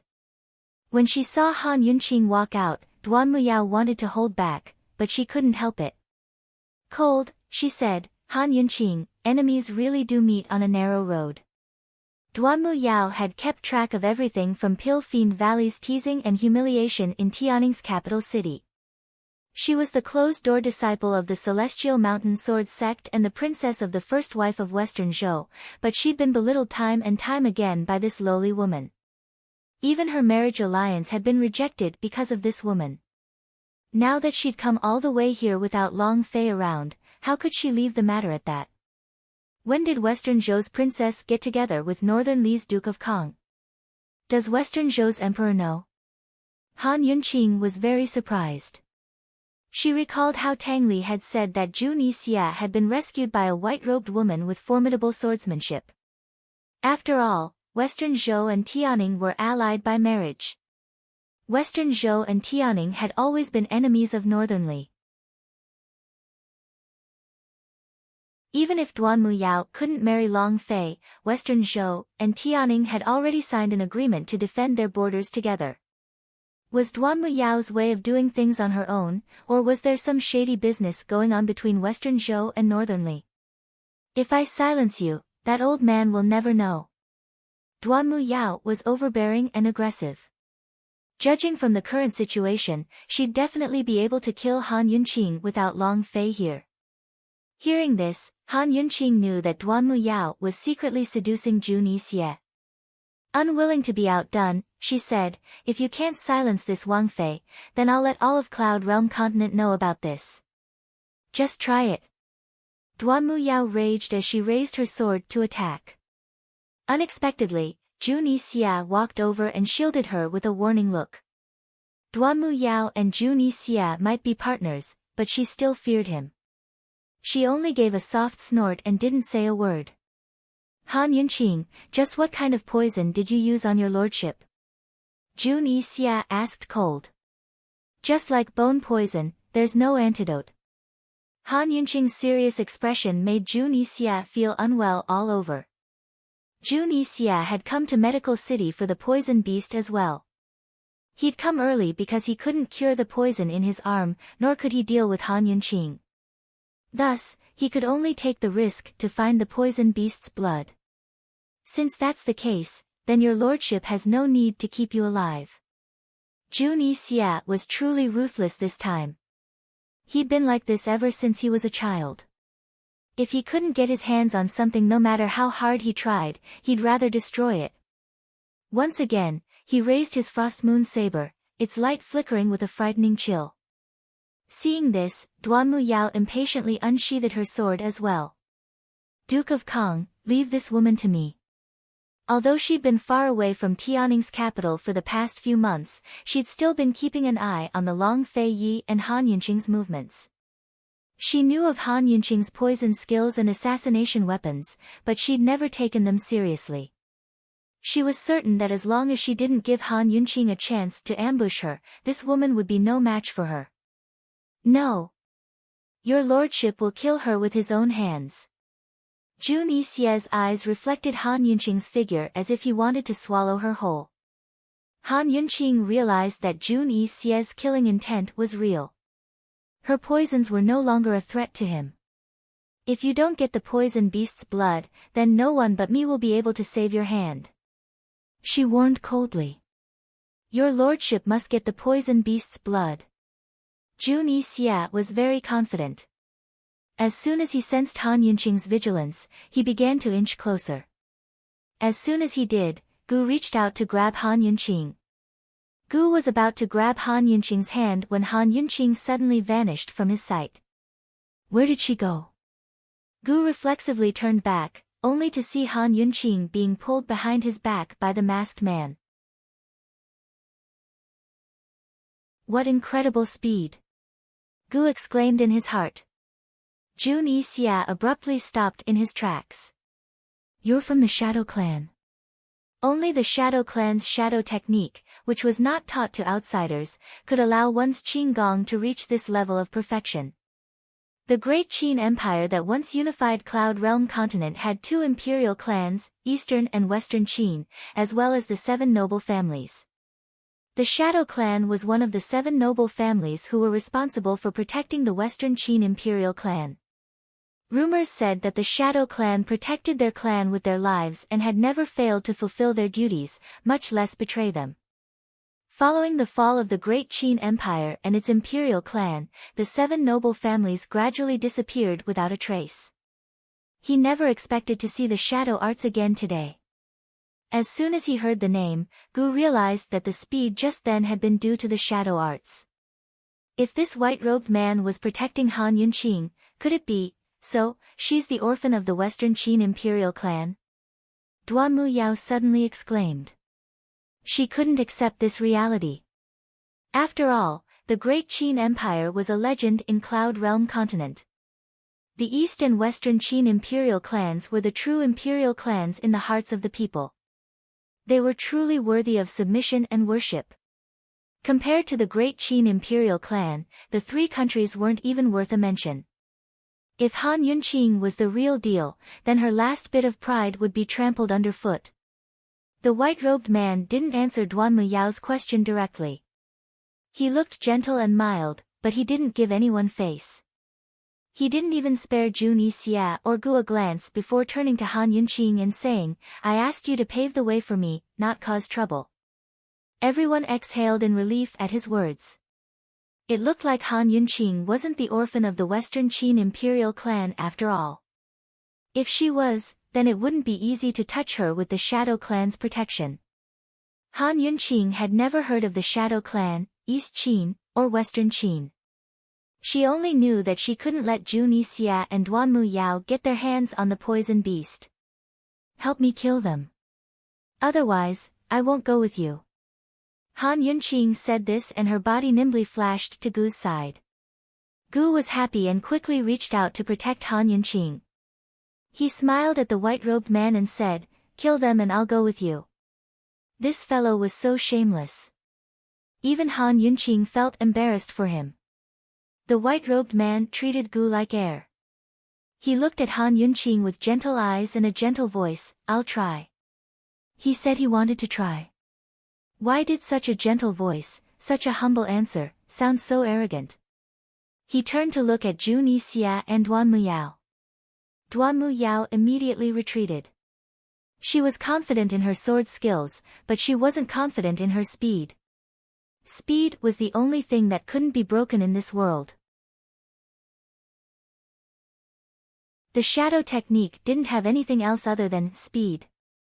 The shadow technique was only the basics. Martial arts based on this foundation were fast, no matter what kind of martial arts they used. Their attacks were fast, and their dodges were fast. In other words, no matter how powerful their martial arts were or how profound their inner strength was, if they weren't fast enough, they wouldn't be able to beat him. Right now, it was relatively easy to take advantage of the complicated terrain to escape. Duanmu Yao retreated a few steps. She couldn't care less about Jun Yixia. She turned and fled. Duanmu Yao, I'll definitely tell Long Fei Yi. Han Yunqing shouted. She admitted that she was very naughty. She could poke at Duanmu Yao's sore spot with a single sentence. Of course, if Long Fei Yi was present, she wouldn't have shouted that. She would have just remained silent. Jun Yixia was indignant and anxious, but he also began to retreat step by step. With Duanmu Yao fleeing, he had no choice but to retreat as well. His arm was heavily injured, and without the assistance of Duanmu Yao's sword skills, he had no confidence in dealing with this mysterious white-robed man. Don't let him get away. Han Yunqing shouted. Duanmu Yao didn't count for anything, but Jun Yixia was the real threat to her life. But the white-robed man only said seriously, Miss Yunqi, why kill a deserter? Cough, cough. Jun Yixia was still retreating. He hadn't even escaped yet. You shouldn't humiliate him like this. This gentle gentleman, are you sure you didn't do it on purpose? Even Han Yunqing didn't expect him to say such words, much less say them so seriously. Jun Yixia was unwilling to accept this to begin with.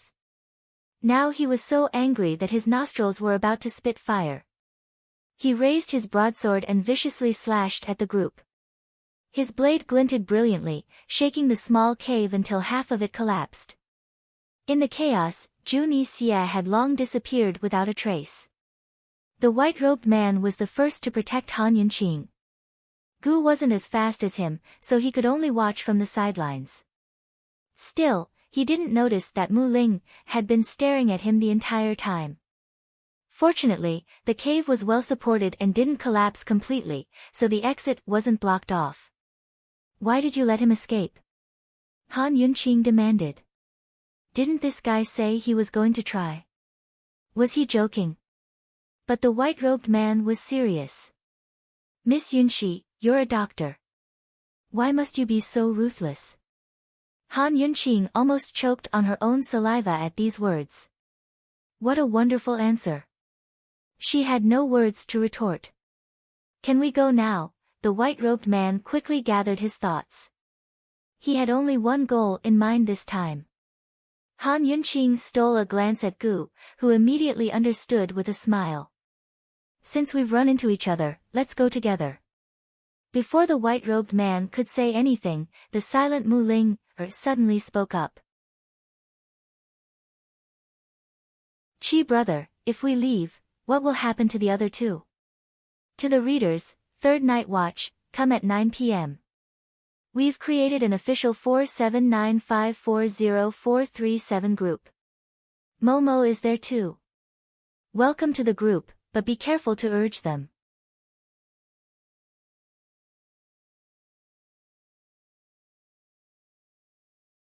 Chapter 251. There were two people down there. As soon as Mu Ling said this, Gu's face immediately darkened. Han Yunqing asked suspiciously, there are people down there. Isn't there a king cobra down there? As soon as she said this, Gu's face turned pale again. Han Yunqing had come here because she was attracted by the poison here. Her detoxification system had detected that there was a large amount of king cobra venom here. Moreover, there were hundreds of different types of poisons gathered together. Although his face was pale, Gu still calmed down and asked, how did you know that there was a king cobra here? Did you walk past it? I smelled it. Can't you smell the strong poison? Han Yunqing asked calmly. If the man in white hadn't been there, she would have panicked and said that she had walked past it. How could it smell so good? The man in white looked at Han Yunqing, his gentle eyes scrutinizing her. However, Gu had no time to be suspicious. He changed the topic. He brought you down. He wants to help you find the poisonous beast. Unfortunately, Han Yunqing wasn't so easily fooled. She walked around and stomped hard, trying to find the entrance. There's someone down there. Who is it? Mu Ling still wanted to say more, but she was stunned when she met Gu's fierce warning gaze. She had known Qi brother for so many years, but he had never been fierce to her before. He was actually fierce to her because of Han Yunqing. Mu Ling felt so wrong that her eyes turned red again. She clenched her fists tightly, but no matter how hard she clenched them, she didn't dare to. She was so afraid that Qi brother would ignore her from now on. No one answered for a long time. Han Yunqing looked at Mu Ling. Young lady, who's trapped down there? Mu Ling didn't know how to hide her emotions. She glared at Han Yunqing fiercely and turned her head away. Han Yunqing was confused by his stare. She asked Gu casually, she is, Mu Ling, the genius pharmacist of the Mu family. Gu was eager to have a topic to talk about. Of course, Han Yunqing knows about the genius pharmacist of the Mu family and the important person who drugged the poisonous beast this time. Do you know each other? Han Yunqing asked. Mu Ling replied hurriedly, Brother Qi and I, all right, she had been with me for a long time, but she couldn't come up with anything. She didn't want to say that they were like siblings, but they were more than friends. In the end, she said, anyway, Qi brother knew me before he knew you. Han Yunqing didn't care about their relationship at all. She activated the detox system and had it automatically search for poisons around them as she asked Gu Qishao, just what's going on down there? The people who came to steal the poisonous beast. I don't know them. Gu answered casually, as if it was really nothing important. You trapped them down there? Han Yunqing continued to ask. When she saw Gu covered in blood before, she was worried. Later, she saw that he was in good spirits, so she didn't rush to ask. Just now, she took a careful look and was 100% sure that the wounds on his body were snake bites. In other words, this guy must have gone into the snake cave and experienced a very fierce fight. Thinking up to here, Han Yunqing's gaze changed as she looked at Gu Qishao. Just what kind of person was down there? Someone who could injure Gu Qishao to this extent and do his best to hide it. If this guy didn't hide it, she would be anxious to find the poisonous beast. Now that he hid it, she was excited. There must be something wrong here. Gu was hiding something from her. Gu avoided Han Yunqing's question and urged the man in white, let's go quickly. It'll be troublesome if Jun Yixia finds the poisonous beast first. Han Yunqing wasn't in a hurry. If they weren't familiar with this place, they would be trapped for a long time if they touched any of the poison traps. She walked around slowly, looking for the entrance while talking to herself. There's still boiling powder down there, and, hearing the words, boiling powder, even Mu Ling was shocked. To be precise, boiling powder was a kind of medicine, and its toxicity was very low. She didn't know about poisons, but Han Yunqing said that she could smell the poison. Maybe it was true. However, boiling powder was odorless, and it had been used for so long. How could Han Yunqing smell it? The man in white used a cautious gaze to scrutinize Han Yunqing again, as if trying to discover something from her. Gu's mouth twitched, but before he could speak, Han Yunqing added, "There's also black snake juice, but there's not much of it. It's very fresh, probably concocted on the spot." Black snake juice. This was the poison that Gu had just concocted on the spot in the snake cave. Han Yunqing could even smell it. At this moment, Gu finally sensed that something was wrong. "Poison lass, you really smelled it?" Han Yunqing ignored him and suddenly stopped at the side, staring at her feet and muttering, "There are so many poisons here, 7-star flowers, dragon snake seeds, xiaoxiang snake leaves." She slowly squatted down, and as she recited the names of the poisons, she put on a glove and felt around on the ground. Indeed, she found quite a lot of poisonous powder. Gu leaned against the wall and suddenly had the urge to escape. This frightening woman. How did she do it? She had almost told him everything that he had just done. Now, all that was left was to find the entrance to the snake cave, and the entrance was actually right beside her feet, blocked by a rock. Gu had already completely shut up and stared at the rock, thinking that as long as Han Yunqing did not find the entrance, it would be useless no matter how much she knew. Gu was still worried, and he glared at Mu Ling. The heartbroken Mu Ling pursed her lips, and finally, her tears flowed silently. Unexpectedly, at this moment, Han Yunqing muttered to herself, "Who placed so many poisons at the entrance?" Yes, she had already found the entrance. There were hundreds of poisons at the entrance, and anyone who went down from this entrance would definitely be poisoned. Many of the poisons inside were very deadly. If this was a trap, then the snake cave below was unnecessary. So, someone deliberately placed these poisons. Han Yunqing explained seriously. Once she finished speaking, she immediately asked Gu, "You placed them?" Gu was speechless, and could only pull the corners of his mouth, and put on a fake smile. Han Yunqing felt more and more strange. Just as she was about to push away that rock, who knew that the rock was suddenly sent flying by a strong and overbearing sword chi. Following that, a large group of dead king snake eyes flew out from the cave entrance, and fell to the side. This kind of sword chi was not something that anyone could have. A complicated look flashed past the white-robed man's eyes, and in an instant, he landed beside Han Yunqing, and pulled Han Yunqing up. "Let's go." Gu did not expect this, and subconsciously went to stop him. However, a figure flew out from the snake cave faster than him, and chased after the white-robed man. Not long after, he slashed out a sword chi. That sword chi was very thin, like a thin ray of light, and aimed at the back of the white-robed man's head. The white-robed man could only dodge, and once he dodged, his speed slowed down. In an instant, that black-robed man caught up with them. He grabbed the white-robed man's hand that was pressing on Han Yunqing's shoulder, and his other hand domineeringly pulled Han Yunqing over, and held her in his arms. Familiar temperature, familiar aura, familiar domineering, familiar person.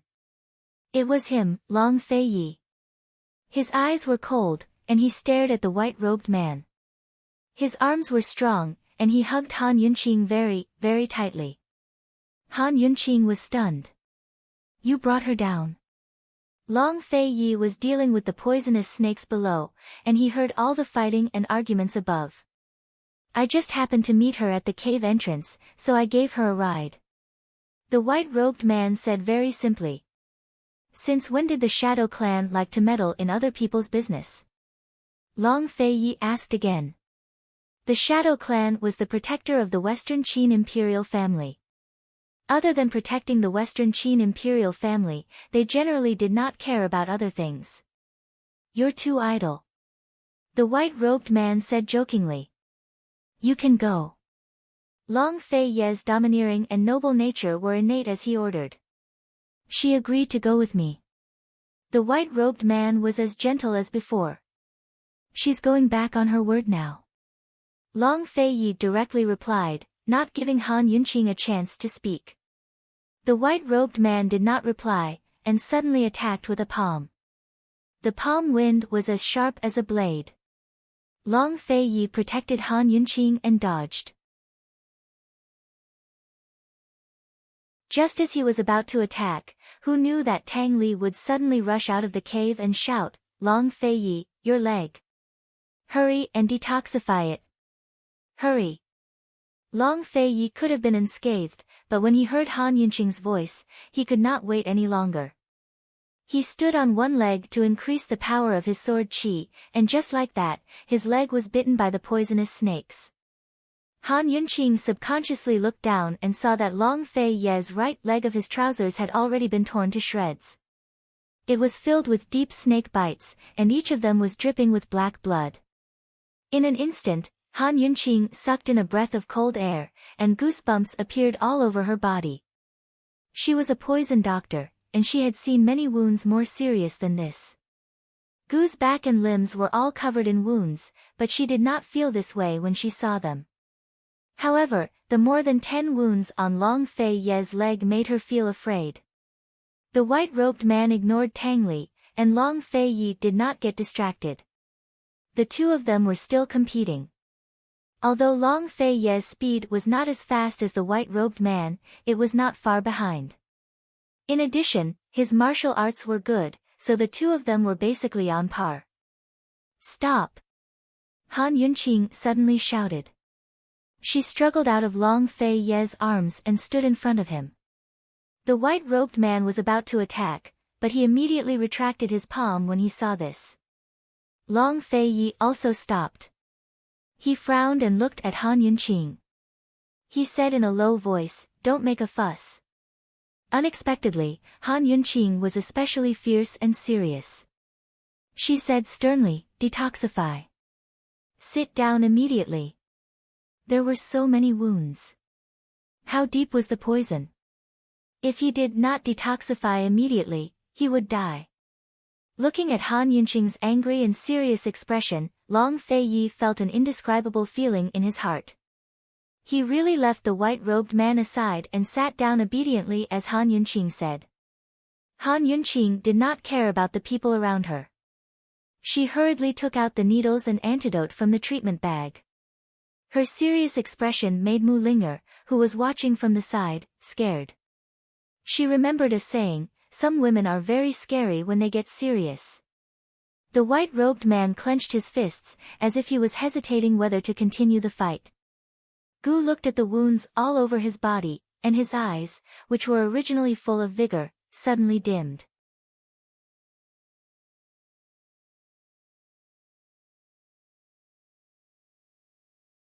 Chapter 252.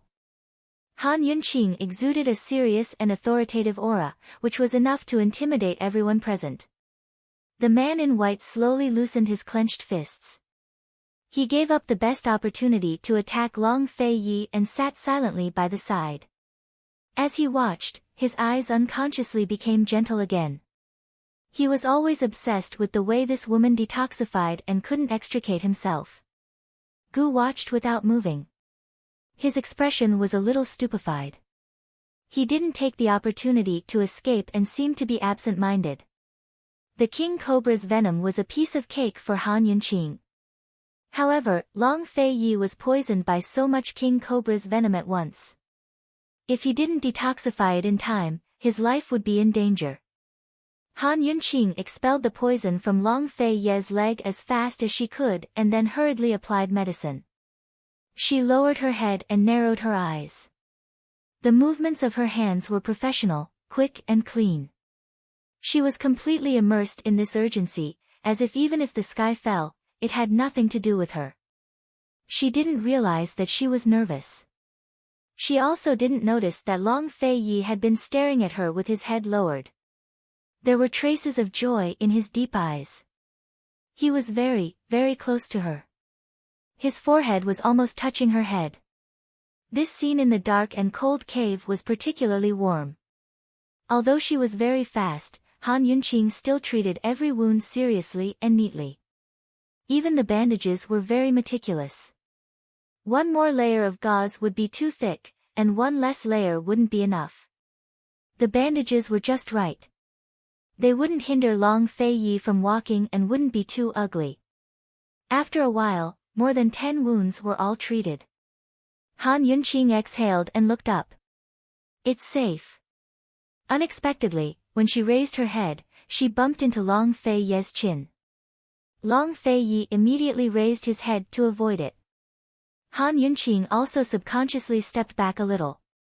It hurts. Why is this guy's jaw so hard? This bump finally pulled her back from her nervousness. She looked to the side, obviously deliberately avoiding Long Fei Yi. The expression on her elegant little face was especially silent and forbearing, as if the serious, strong, and intimidating woman just now was not her. This was the first time they met since he had forcefully kissed her in the tea house.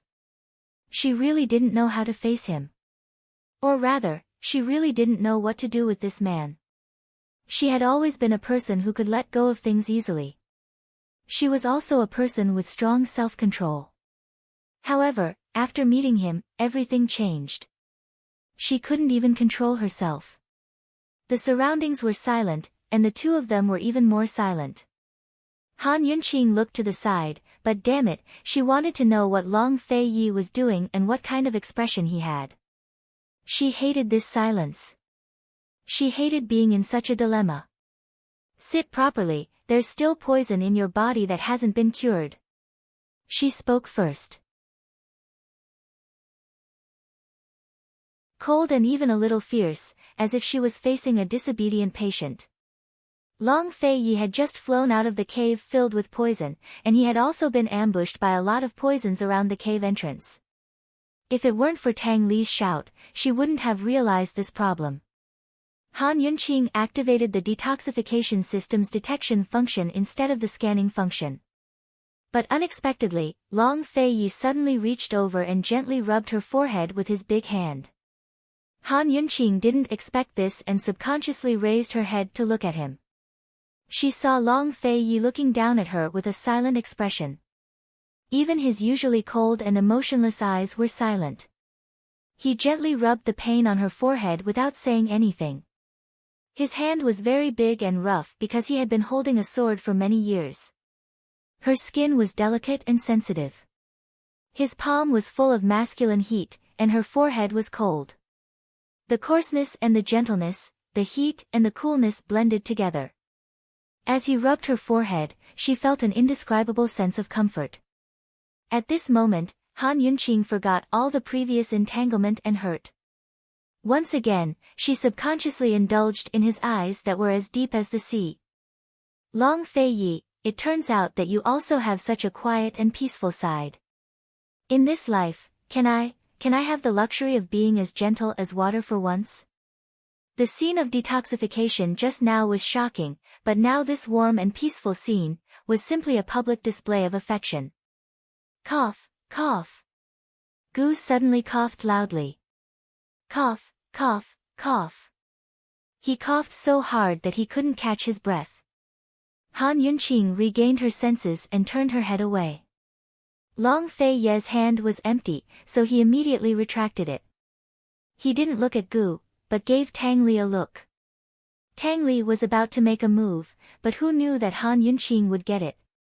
She narrowed her eyes at Gu and said in a bad mood, "Where's the antidote?" Gu Qishao feigned ignorance and kept coughing lightly a few more times.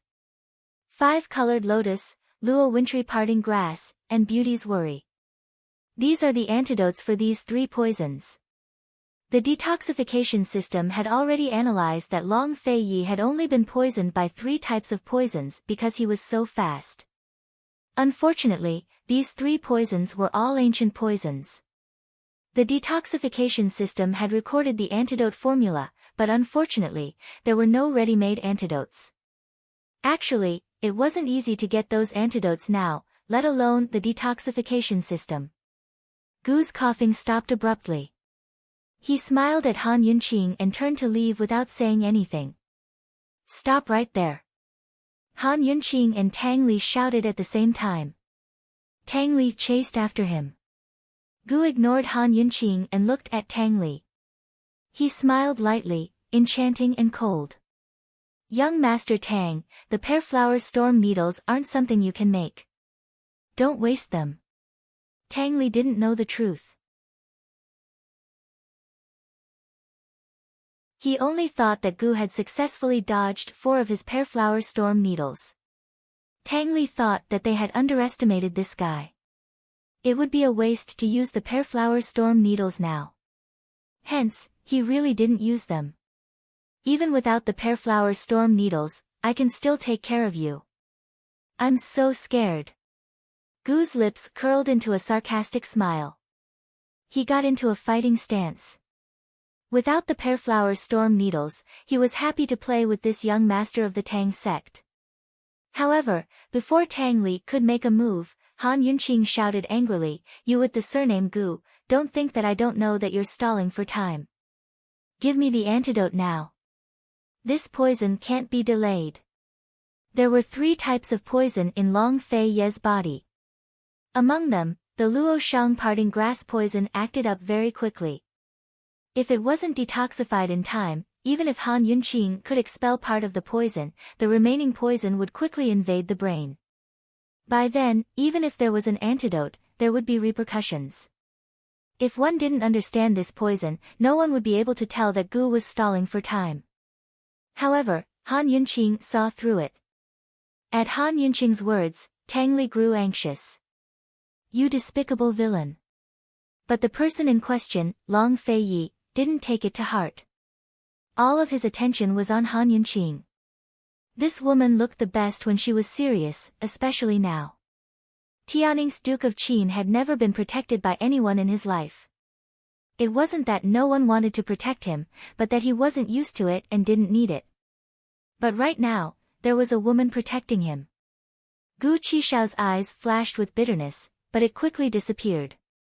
In the end, he ignored the angry Han Yunqing and beckoned with his finger to signal Tang Li to let the horse pass.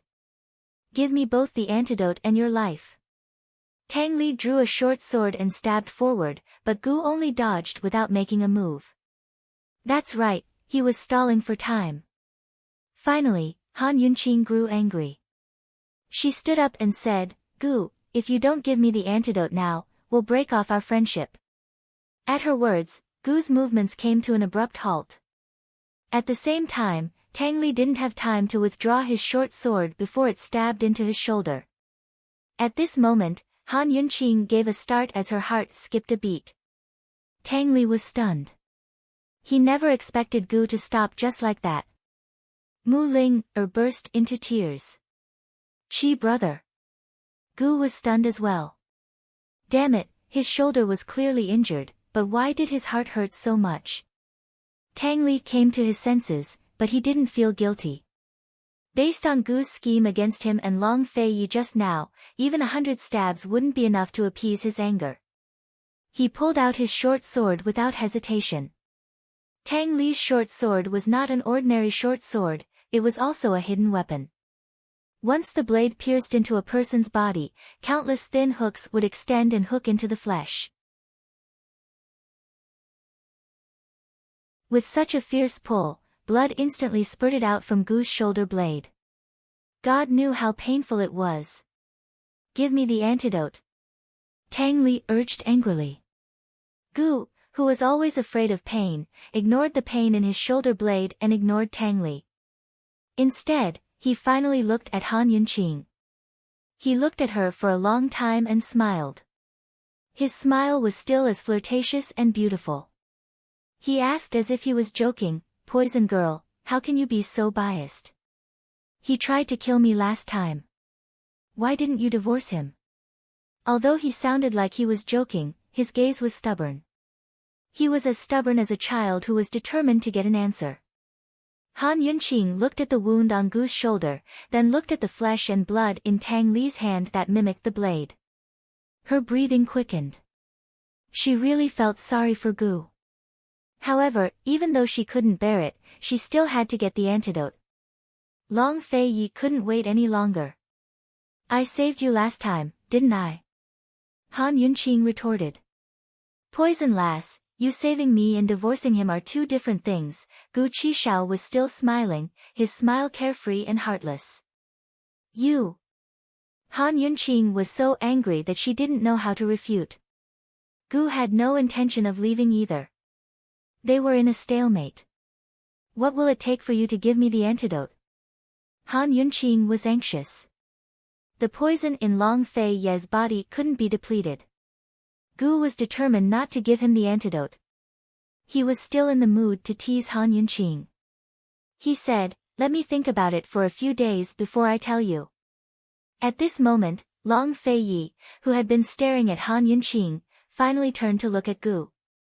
A cold murderous intent flashed in his eyes. Even if he was poisoned, with his current physical strength, he could easily kill Gu before the poison took effect. However, just as Long Fei Yi was about to make his move, note to the readers, today is the 1st. Tomorrow is the 3rd.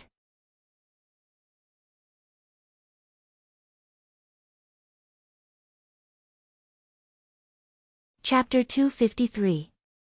Just as Long Fei Yi was about to make a move on Gu, Han Yunqing suddenly said coldly, Tang Li, hurry out and help me find 3 herbs, Buddha tea, 3 provinces flower, and green vine seed. Go to Medicine City and Medicine Ghost Valley to find them, quickly. After she finished speaking, she didn't continue the stalemate with Gu and directly ignored Gu. She turned around and returned to Long Fei Ye's side and decisively took out a set of gold needles. Don't worry, I will keep watching over you until Tang Li returns. She said very seriously to Long Fei Yi. Her voice was very loud, so loud that everyone could hear her. In this life, this was the first time someone had said, don't worry, to Long Fei Yi, and it was also the first time someone had said to him that she would keep watch over him. Although he really wanted to tell Han Yunqing that he didn't need a woman's protection, but at this moment, he actually silently withdrew the hand that was about to draw his sword and unexpectedly nodded. Even his voice was 3 degrees warmer as he said, okay. Han Yunqing once again confirmed the location of the poison and decisively began to apply the needles. Seeing this, the roguish smile on Gu's lips slowly disappeared. He stared blankly for a long time as Han Yunqing seriously prepared the needles. Poison lass, he called out tentatively, and when he saw that Han Yunqing ignored him, he suddenly shouted loudly, hey, poison lass. Unfortunately, a sly look flashed across Han Yunqing's eyes and she still ignored him. Recalling Han Yunqing's words of breaking off ties, Gu became anxious and without thinking, he immediately took out 3 antidotes and threw them over. Poison lass, for you. This time, Han Yunqing was delighted. This was exactly the effect she wanted. She was about to reach out to receive the antidotes, but who knew that Long Fei Yi would send a gust of wind from his palm and the 3 antidotes were shattered into pieces and scattered on the ground. Han Yunqing was dumbfounded when she saw the 3 antidotes that she had worked so hard to obtain shattered on the ground. Long Fei looked coldly at Gu Qishao. No need. Your lordship will settle this debt. Since Han Yunqing could guarantee that he was fine, how could he accept Gu's antidote? He was very willing to let this woman guard him. He was even more willing to let this woman and Gu become strangers from now on. He believed that Han Yunqing was a woman of her words. She would cut ties with him. Seeing this, Gu narrowed his eyes and slowly clenched his fists. Settle the score. You owe this young master even more. Then let's settle the score. Long Fei Yi stood up. Swords were drawn between the 2 of them, and a great battle was about to begin. Poison lass, look carefully. He's the one who doesn't know what's good for him. Don't blame me for not giving you face. Gu said word by word. Long Fei Yi snorted and didn't say anything. He used actions to replace words and pulled Han Yunqing behind him, not letting her interfere. Seeing that Long Fei Yi was about to draw his sword and that Gu was doomed, seeing that the poison had entered Long Fei Yi's body and was about to take effect, Han Yunqing only felt that her head was about to explode. She suddenly shouted angrily, "Enough!" Gu was still frightened by Han Yunqing. He pursed his lips and calmed down a little. However, how could Long Fei Yi be intimidated by Han Yunqing's words? With a clang, he pulled out his long sword. Long Fei Yi. Han Yunqing scolded him with his full name, but then said in a low voice, "Idiot, do you really think that I can save you without the antidote?" Long Fei Yi didn't expect this at all. What did she mean by that? She couldn't save him without the antidote. So, she was lying to him just now, and also to Gu. Long Fei Yi suddenly felt a sense of helplessness that he had never felt before. This woman who had just reassured him was now calling him an idiot. It was another first. The first time someone dared to call him an idiot, but he really couldn't do anything about it. And he was indeed as easily fooled as an idiot. Take it that I'm begging you, cooperate with me. I can't fool him, okay? The longer the poison in your body is dragged out, the more harmful it will be to your body. Han Yunqing said very seriously, as if she wasn't trying to save Long Fei Yi's life, but her own. Seeing her anxious look, Long Fei Yi's heart was filled with warmth. He couldn't get angry even if he wanted to. Once again, he obeyed this woman and obediently kept his sword. Once again, he allowed her to protect him. Seeing this, Gu Qishao finally let down his guard. "Hey, are you still giving me the antidote?" Han Yunqing asked casually. Gu didn't move and didn't respond for a long time. If he gave the antidote, he couldn't accept Long Fei Yi's arrogance. If he didn't give the antidote, he couldn't bear to do it to Han Yunqing. Gu really didn't know what to do with this girl. After struggling for a while, when he saw the impatient expression on Han Yunqing's face, Gu didn't think anymore. He took out the antidote and threw it over. "Poison girl, I'll give you some face." Once the antidote was in her hands, Han Yunqing didn't immediately let Long Fei Yi take it. Instead, she first checked the authenticity of the antidote. "Poison girl, don't you trust me that much?" Although Gu was smiling, his smile was very ugly. "I'm used to checking. It's the same no matter who gives it to me." This wasn't Han Yunqing's excuse. As a poison doctor, no matter when she used medicine, she had to be strict. Not to mention if it was given by someone else, even if it was taken from the detoxification system, she had to double-check it. No matter how intelligent the system was, there was still a possibility of error, wasn't there? "Of course I have to check the antidote given by a despicable person like you." Tang Li couldn't help but open his mouth. "You're the despicable person, you're all despicable people." Mu Ling seized the opportunity to refute. The more she saw how Han Yunqing hurt Qi brother, the angrier she became.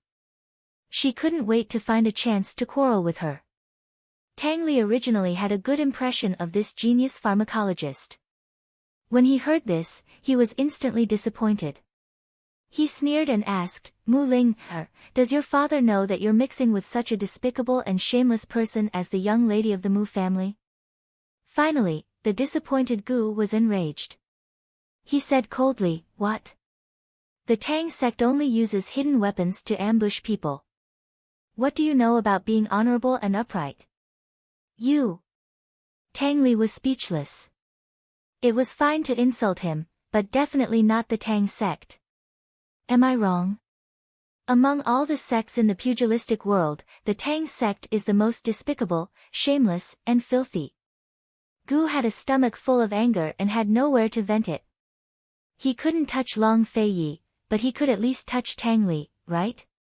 Tang Li was furious, but he didn't argue with Gu. Instead, he looked at Han Yunqing. "Han Yunqing, do you know why we fell into the snake cave?" As soon as these words came out, the angry and irritated Gu instantly calmed down as if a basin of cold water had been poured over his head. This was probably what it meant to not die if one didn't seek death. Han Yunqing had just discovered that the scary thing about this snake cave was that there were many snakes. The design of the traps wasn't considered top-notch. At least for Long Fei Yi and Tang Li, it was only of average standard. There was really no reason for them to enter by mistake. She shook her head suspiciously. Why? Because Gu used your name to swindle us. He lied to us that you were trapped inside. Tang Li couldn't wait to tell her the answer. Han Yunqing didn't expect this. She immediately looked at Gu, her clear eyes narrowed with anger and murderous intent. Gu Qishao didn't dare to meet Han Yunqing's eyes, but he stubbornly refused to admit his mistake. I was just joking. Who knew a certain someone would underestimate poison lass so much? Why didn't you think that a trifling king cobra could trap her? You don't know her well enough, do you? His words were like killing 3 birds with 1 stone. He explained himself, insulted Long Fei Yi, and even praised Han Yunqing. Unfortunately, Tang Li's words made Gu want to go home and check the almanac to see if today was a bad day. Tang Li said, the Duke of Qin was confused because he was too concerned. Long Fei Yi had just taken the medicine and was resting on the side with his eyes closed. No one knew if he heard, but he didn't say anything. Han Yunqing was actually sitting next to Long Fei Yi. She was waiting for the antidote to take effect so that she could examine Long Fei Yi's body. She couldn't help but sneak a glance at Long Fei Yi. Unexpectedly, Long Fei Yi suddenly opened his eyes and looked at her. Han Yunqing immediately dodged. Long Fei Yi didn't say anything and continued to close his eyes. If he didn't say anything and didn't explain, did that mean he was admitting it? So it seems that His Highness Duke of Qin is also looking for the poison beast for Poison Girl. Gu's face was full of sarcasm. Based on his understanding of Long Fei Yi, this guy wouldn't wake up early if there were no benefits. He definitely didn't come to Medical City just for Han Yunqing. If he remembered correctly, Long Fei Yi had come to the sinkhole once 5 years ago.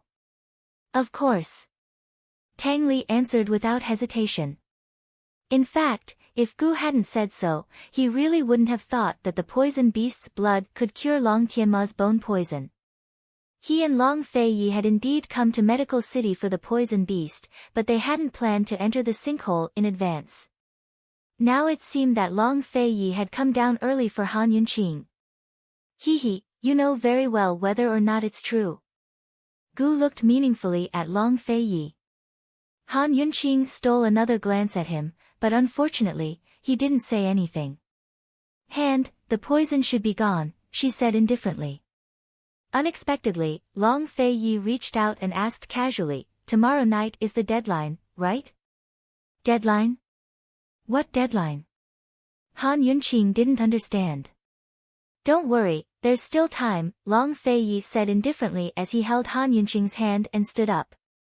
At this moment, Han Yunqing finally understood that tomorrow night was the deadline for her bet with Third Elder. Long Fei Yi, he really came for her. He admitted it, but it wasn't a tacit admission. How could he be so overjoyed? Their future was obviously uncertain and the poison beast was hard to find, but after hearing Long Fei Yi's words of "don't worry," Han Yunqing felt inexplicably at ease. Okay. She nodded without hesitation, just like when Long Fei Yi said the word okay, she was especially firm. Long Fei Yi didn't pay much attention to Gu, and he also ignored the silent man in white at the side. He held Han Yunqing's hand and was about to leave. A trace of calculation flashed across Gu's eyes, and he smiled generously. Since you're all here for poison lass, let's go together. Unexpectedly, the man in white suddenly said, I'll take you with me.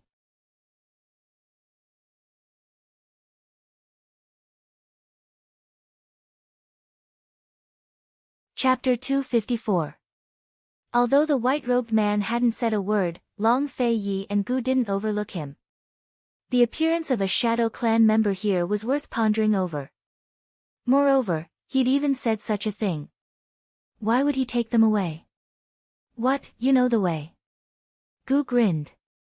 Before the white-robed man could answer, Han Yunqing shot Gu a look. He really does know. Long Fei Ye's eyes flashed with a complicated expression. How could a Shadow Clan member know the way to the poison sect sky pit? Could it be that he'd been investigating the truth all this time? Gu suddenly grew angry. So you were the one who stole the map. After all, the sky pit was filled with countless twists and turns. It was extremely complicated, so who else besides the medical academy's upper echelons and a map would know the way? Heaven knows whether the white-robed man had stolen the map or not. In any case, Han Yunqing had never seen him take it out. He ignored Gu's accusation and asked, Miss Yunqi, are we going or not? It was best if someone could lead the way. Han Yunqing didn't understand the Shadow Clan, so she didn't have any doubts. She could tell that this white-robed man didn't know poisons, so he probably wanted her to help him catch the poison beast. She'd even dared to go with this man when Long Fei Yi and Gu weren't here, much less when they were. Once they found the poison beast, they had more people on their side. There was no need to worry about losing. Let's go. Han Yunqing agreed easily. But Long Fei Yi and Gu refused to leave. Hand over the map. Gu's eyes narrowed dangerously. What does the Shadow Clan want with the poison beast? Long Fei Yi was more concerned with this question. The Shadow Clan never lived for themselves. They only lived for one thing in their lives, and that was to serve Western Qin's imperial clan. If Western Qin's imperial clan was destroyed, then the Shadow Clan would die as well. On the other hand, if the Shadow Clan still existed, then Western Qin's imperial clan would have orphans. What the Shadow Clan needed was what the royal family of Western Qin needed. Why did this guy want to go with them? If they went together and found the poison beast, he would not be able to take advantage of it. Thinking of this, Long Fei Yi inadvertently glanced at Han Yunqing. In the face of Long Fei Yi and Gu's aggressive questioning, the white-robed man was as calm as still water. Just as he was about to speak, who knew that at this moment, the ground suddenly shook. The entire cave was shaking as if it was about to collapse. Long Fei Yi immediately grabbed Han Yunqing's hand and asked, "What happened?" "Someone has touched the Tiankeng's Achilles heel. Before noon, the Tiankeng will definitely collapse. We must leave as soon as possible," the white-clothed man said seriously. "You also know about the Tiankeng death acupoint?" Gu was very surprised. The Sky Pit Death Point was the poison sect's most important secret in the Sky Pit. It wasn't drawn on the map, so only the medical academy's upper echelons knew about it. Even he had eavesdropped on it when he was young. It was a mechanism independent of the 100 poison traps, also known as the 101st mechanism. Once that mechanism was triggered, it would cause the entire underground cave to collapse. Everything here would be buried underground, and even the poisonous beast would not be spared. For many years, the medical academy's upper echelons had been searching for this mechanism, wanting to destroy the Sky Pit and trap the poison beast forever. Unfortunately, they hadn't been able to find it. Damn it, who was the blind cat that chanced upon a dead mouse and touched this mechanism? As they spoke, large rocks began to fall. Long Fei Yi shielded Han Yunqing as they hid in another cave. Seeing this, the white-robed man was the first to chase after them, even faster than Gu. "There's not much time left. Are you leaving or not?" the white-robed man asked again. As soon as he spoke, rocks began to fall from the cave they were in as well. The entire ceiling looked like it was about to collapse. Long Fei Yi and Gu didn't hesitate as they said in unison, "Go, lead the way." Leave. Should they quickly escape for their lives or hurry forward to find the poison beast? No one explained, but the white-robed man, Long Fei Yi, and Gu had a tacit understanding. They weren't people who admitted defeat easily. They wouldn't run away. Since they were here, they wouldn't leave empty-handed. When they said, leave, they only meant one thing, and that was to continue moving forward. The white-robed man immediately activated the mechanism on the stone wall on the right, opening a secret door to lead the way. The white-robed man was in front, Long Fei Yi and Han Yunqing were behind, Gu and Mu Ling were behind them, and Tang Li was at the back. Long Fei Yi was tightly protecting Han Yunqing, never letting go of his hand. Everyone was flying using qigong. Han Yunqing didn't know how to fly, but she was the most relaxed one. Her face was pressed against Long Fei Yi's chest, and she could clearly hear his strong heartbeat. Only at this moment did she feel that she was very close to him. Behind them, rocks kept falling, and the cave shook more and more violently. It was as if the whole world was about to collapse. However, Han Yunqing, who was nestled in Long Fei Yi's arms, had the illusion that the whole world was silent. Amidst the turbulence, the alternation of light and darkness, and the rapid rush, he hugged her so tightly that her breathing was a little irregular. However, even so, he still wanted her to get closer. Hold on tight, he said in a completely commanding tone. Hold on tight. She couldn't hold on tight to him no matter how hard she tried, so she could only wrap her arms around his waist. She hesitated, but he urged again, hold on tight. The speed was too fast. If this woman fell, she would be half dead even if she didn't fall to her death.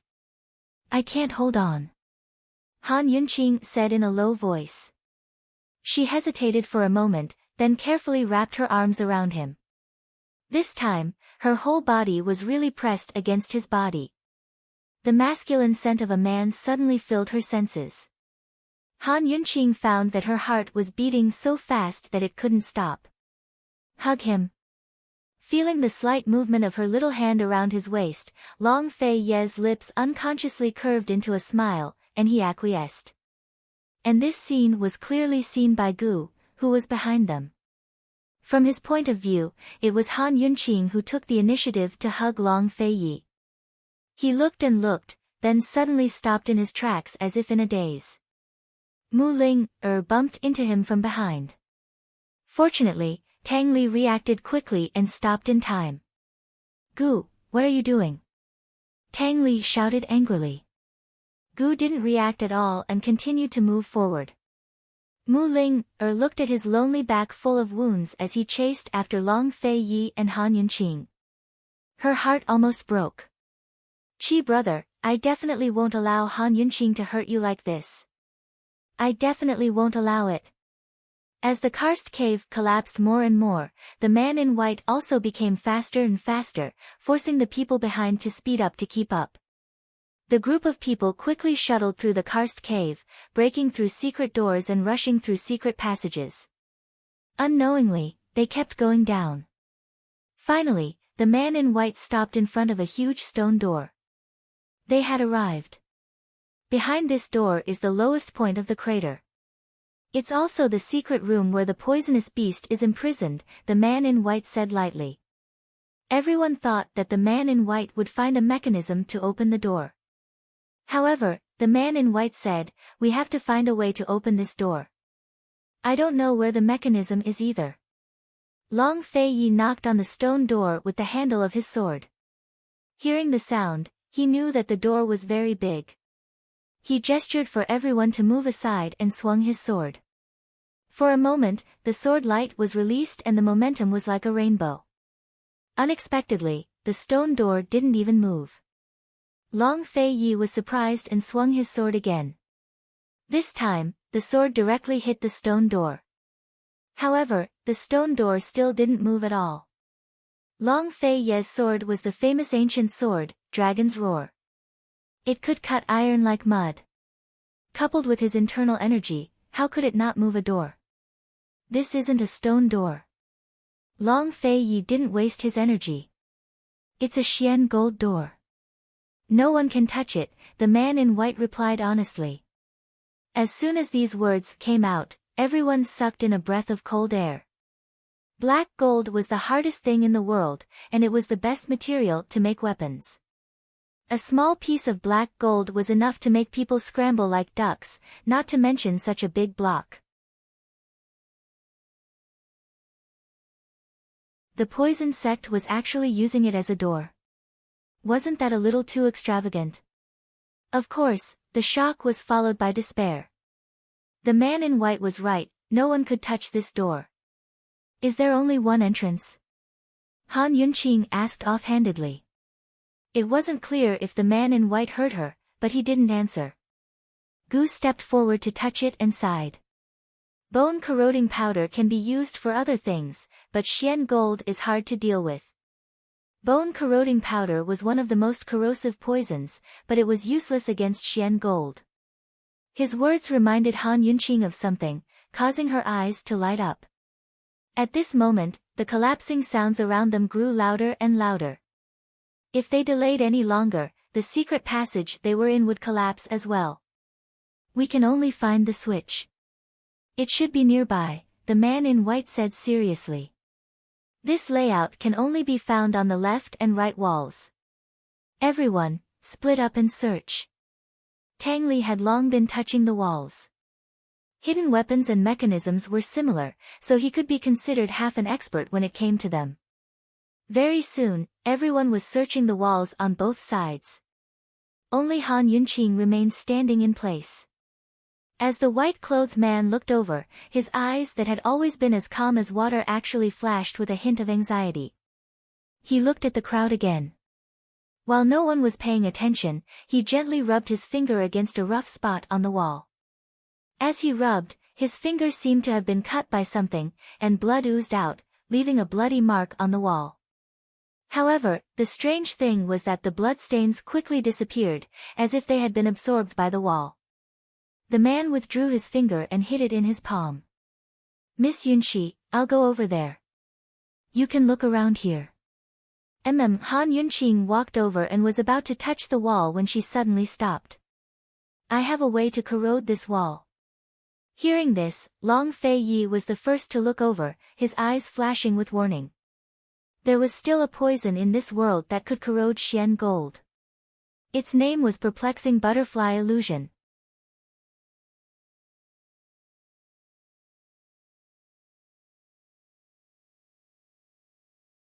Chapter 255. Perplexing Butterfly Illusion. It was a type of poison that could vaporize anything in an instant. Forget about the door in front of them, even the poisonous beast inside would be vaporized in an instant, vanishing without a trace. When Long Fei Yi handed the perplexing butterfly illusion to Han Yunqing, although he told her not to ask too many questions, he also didn't tell her not to tell anyone about it. Seeing the intense warning in Long Fei Ye's eyes, Tang Li also quickly thought of the perplexing butterfly illusion. This was something that determined Long Fei Ye's life. It was too important to him. The perplexing butterfly illusion was hidden in Han Yunqing's sleeve. Was this woman going to take it out? Poison girl, what idea do you have? Gu was very much looking forward to it. He loved the surprises this girl brought. The white-clothed gentleman looked at the blood-sucking wall, then looked at Han Yunqing. Although he was anxious, he still restrained his temper and waited. He had spent so much effort to lure this girl here to verify her identity. He couldn't be impatient and fail at the last moment. After all, the people here weren't simple people. They all had sharp eyes. He didn't believe that Han Yunqing had a way to corrode this wall. There was still some time before the cave collapsed. He could wait. Good stuff. Han Yunqing smiled as she answered Gu, taking out medicine from her medical pouch. Seeing this, Tang Li couldn't help but say, Han Yunqing, don't use things that don't belong to you. This reminder was obvious enough. Anyone who heard it would know that there was a problem. Han Yunqing definitely knew what he was referring to. Unexpectedly, Han Yunqing didn't stop. Not only did she not understand the warning in Long Fei Ye's eyes, she even deliberately looked at Long Fei Yi meaningfully before taking out something from her medical pouch. In an instant, everyone looked over and waited. What kind of surprise would this woman give them? Tang Li clenched his fists and readied his hidden weapons. Although he had already acknowledged Han Yunqing, he would never allow anyone to betray Long Fei Yi as long as it involved the perplexing butterfly illusion. Seeing that Tang Li was about to make a move, Long Fei Yi pressed his hand down. Long Fei Yi, wake up. There must be no exceptions to this. Tang Li whispered angrily and anxiously. What was the use of this guy warning Han Yunqing with his eyes? He was so cruel to everyone, but why couldn't he do it to this woman? Long Fei Yi just held Tang Li's hand and stared at Han Yunqing's hand in silence. Tang Li wanted to break free, but Long Fei Yi was too strong. He couldn't even move an inch. Long Fei Yi, don't forget that this thing belongs to your mother. Tang Li reminded him in a low voice. Long Fei Yi was slightly startled, but he didn't let go in the end. At this moment, Han Yunqing took out the item. It was a large bottle. It wasn't the usual porcelain bottle used to store medicine, but a black-colored glass bottle. It couldn't be seen what was inside. The moment he saw the glass bottle, Tang Li felt as if a stone had been lifted from his heart. He let out a huge sigh of relief and whispered, Long Fei Yi, you can, let go now. Thank goodness, this girl was still reliable. Looking at the bottle in Han Yunqing's hand, he knew that it definitely didn't contain perplexing butterfly illusion. The bottle that contained perplexing butterfly illusion was a simple blue and white porcelain bottle. It was a very special porcelain bottle. In this world, only that porcelain bottle wouldn't be corroded by perplexing butterfly illusion. It's this thing. It's a secret recipe. Han Yunqing smiled and deliberately glanced at Long Fei Yi. Actually, she had seen this guy's warning just now. Did he think that she would take out perplexing butterfly illusion? Was she that unreliable? If he didn't trust her, why did he give her such an important thing? Since he gave it to her, why didn't he explain its origins to her? Why was this guy always so contradictory? Seeing Han Yunqing look at him, Long Fei Yi immediately avoided her with an expressionless face. Perhaps Han Yunqing was used to it. Seeing him like this, not only did she not mind, she actually had the urge to continue playing with him. What the hell is this? Gu curiously moved closer. Mu Ling had been standing to the side, silently looking at Han Yunqing. Her expression was full of resentment, but unfortunately, no one had the time to notice her. Smell it. Han Yunqing opened the glass bottle. Not only Gu, but everyone present immediately smelled a pungent smell. Although they didn't know what this medicine was, Mu Ling, who was familiar with medicinal properties, immediately knew that this thing was extremely corrosive.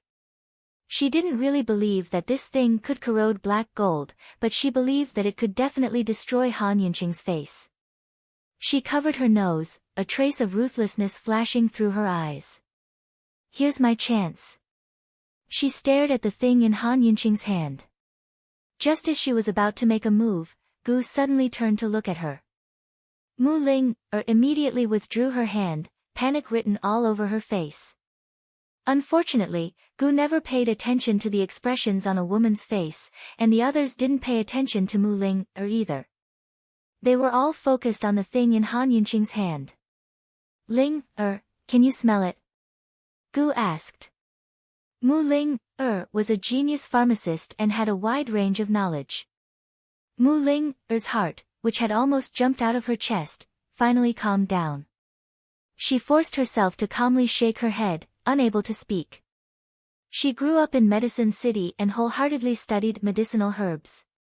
Although the various branches fought openly and secretly for the position of the family head, her talent allowed her to avoid these struggles.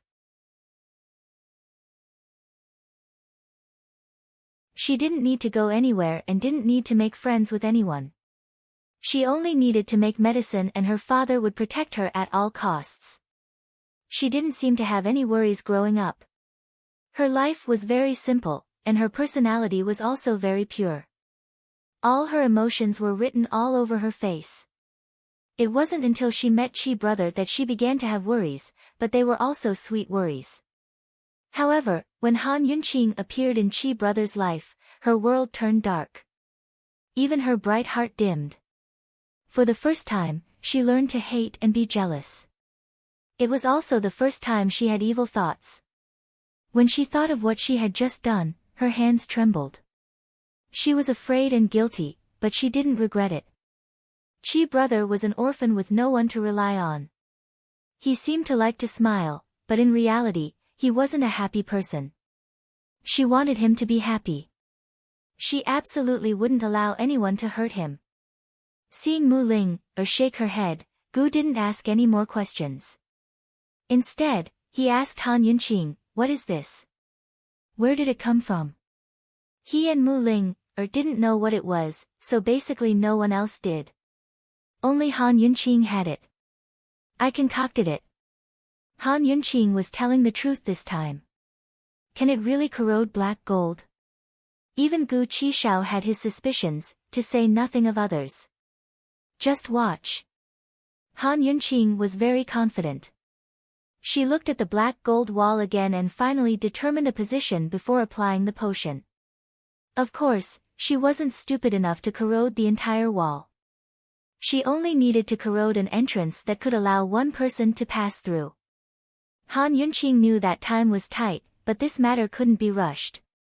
She gently applied the potion in circles and layers. The room was silent. Everyone's attention was on Han Yunqing's hand.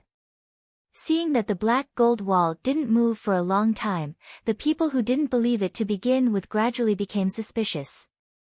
"Han Yunqing, can it work? This place is about to collapse." Tang Li asked anxiously. "Poison lass, don't joke around with everyone's lives," Gu teased.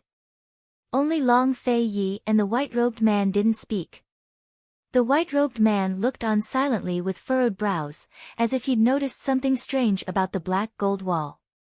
Meanwhile, Long Fei Ye's attention had long rested on the white-robed man.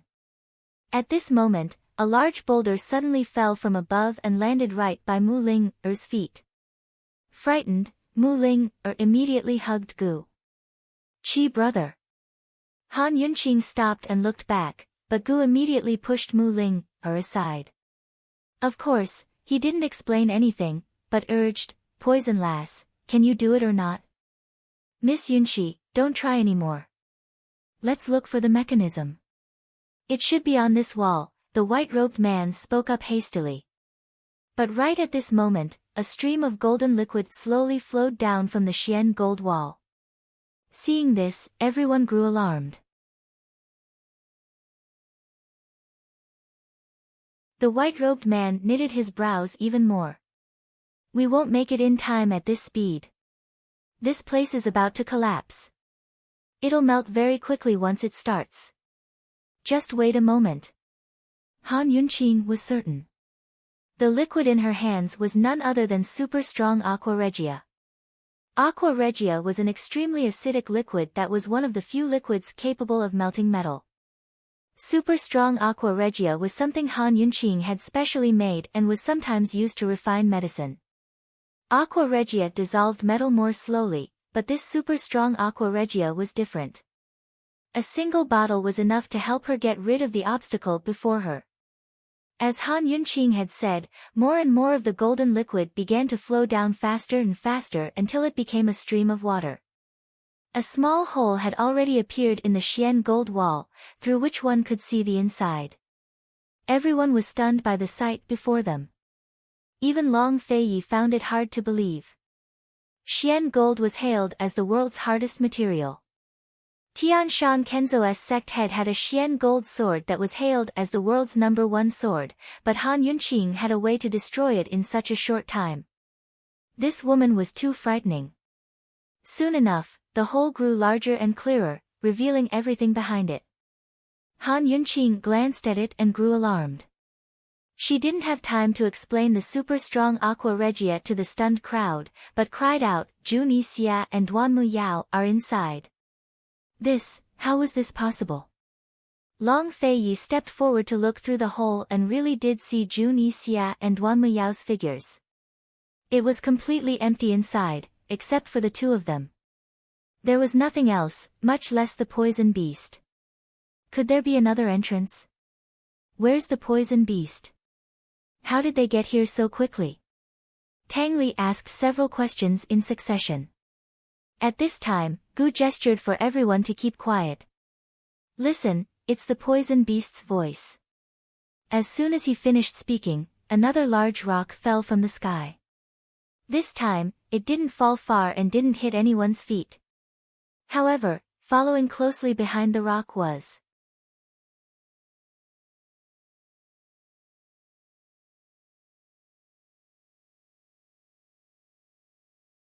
Chapter 256. Following the boulder was a huge black rat. It was twice the size of a normal rat.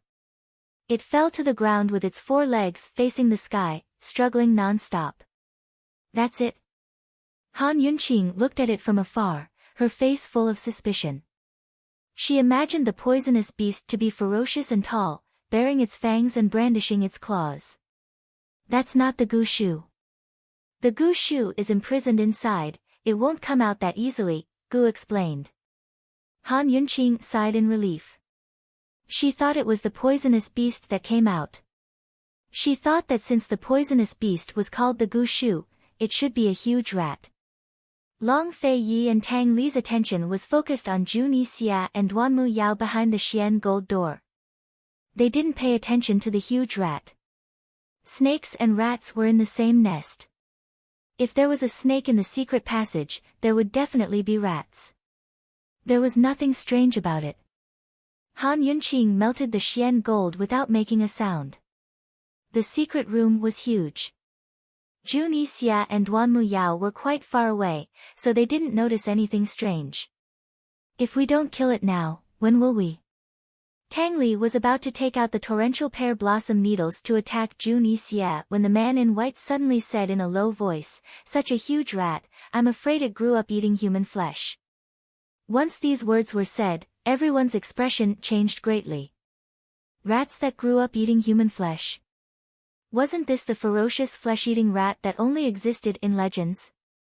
Based on their physique, these rats couldn't be compared to the word beast at all. However, their attack power was far beyond that of a ferocious beast. They were similar to flesh-eating ants. They never moved alone, but moved in a large nest. A nest of flesh-eating rats would have hundreds of them, and a large nest could even have thousands of them. In other words, as long as one flesh-eating rat appeared, it meant that there was a nest of flesh-eating rats nearby. Who would have thought that the long-extinct flesh-eating rats would appear here? Long Fei Yi and Tang Li hurriedly turned around to look. The appearance of the flesh-eating rats was enough for them to temporarily put Jun Yixia aside, because no one in the world had ever been able to escape from a group of flesh-eating rats. The rats were twice the size of normal rats. Their eyes were red, and their fangs and claws were especially obvious. It was hard to imagine how terrifying it would be to be bitten by this group of rats. In the silence, everyone stared at the flesh-eating rat in the distance. No one spoke for a long time, and the atmosphere gradually became tense. After a long while, Gu said, "There's no human meat here. Are you sure you're not mistaken? It can't be wrong. The poison sect has raised flesh-eating rats before, so Gu Shu probably summoned them here," the white-robed man said seriously. "You know quite a lot," Gu said meaningfully. The poisonous beast had the ability to summon poisonous creatures from the sinkhole. Once the poisonous beast felt threatened, it would send out a signal to summon the nearest poisonous creatures. Just like the Sky Pit Death Acupoint, this was a secret of the poison sect as well as the medical academy. He had eavesdropped on it, so how did the white-robed man know? He didn't even know that the poison sect raised flesh-eating rats, so how did this fellow know? Why did the Shadow Clan know so much about the poison sect? Could it be that the Shadow Clan had some sort of relationship with the poison sect?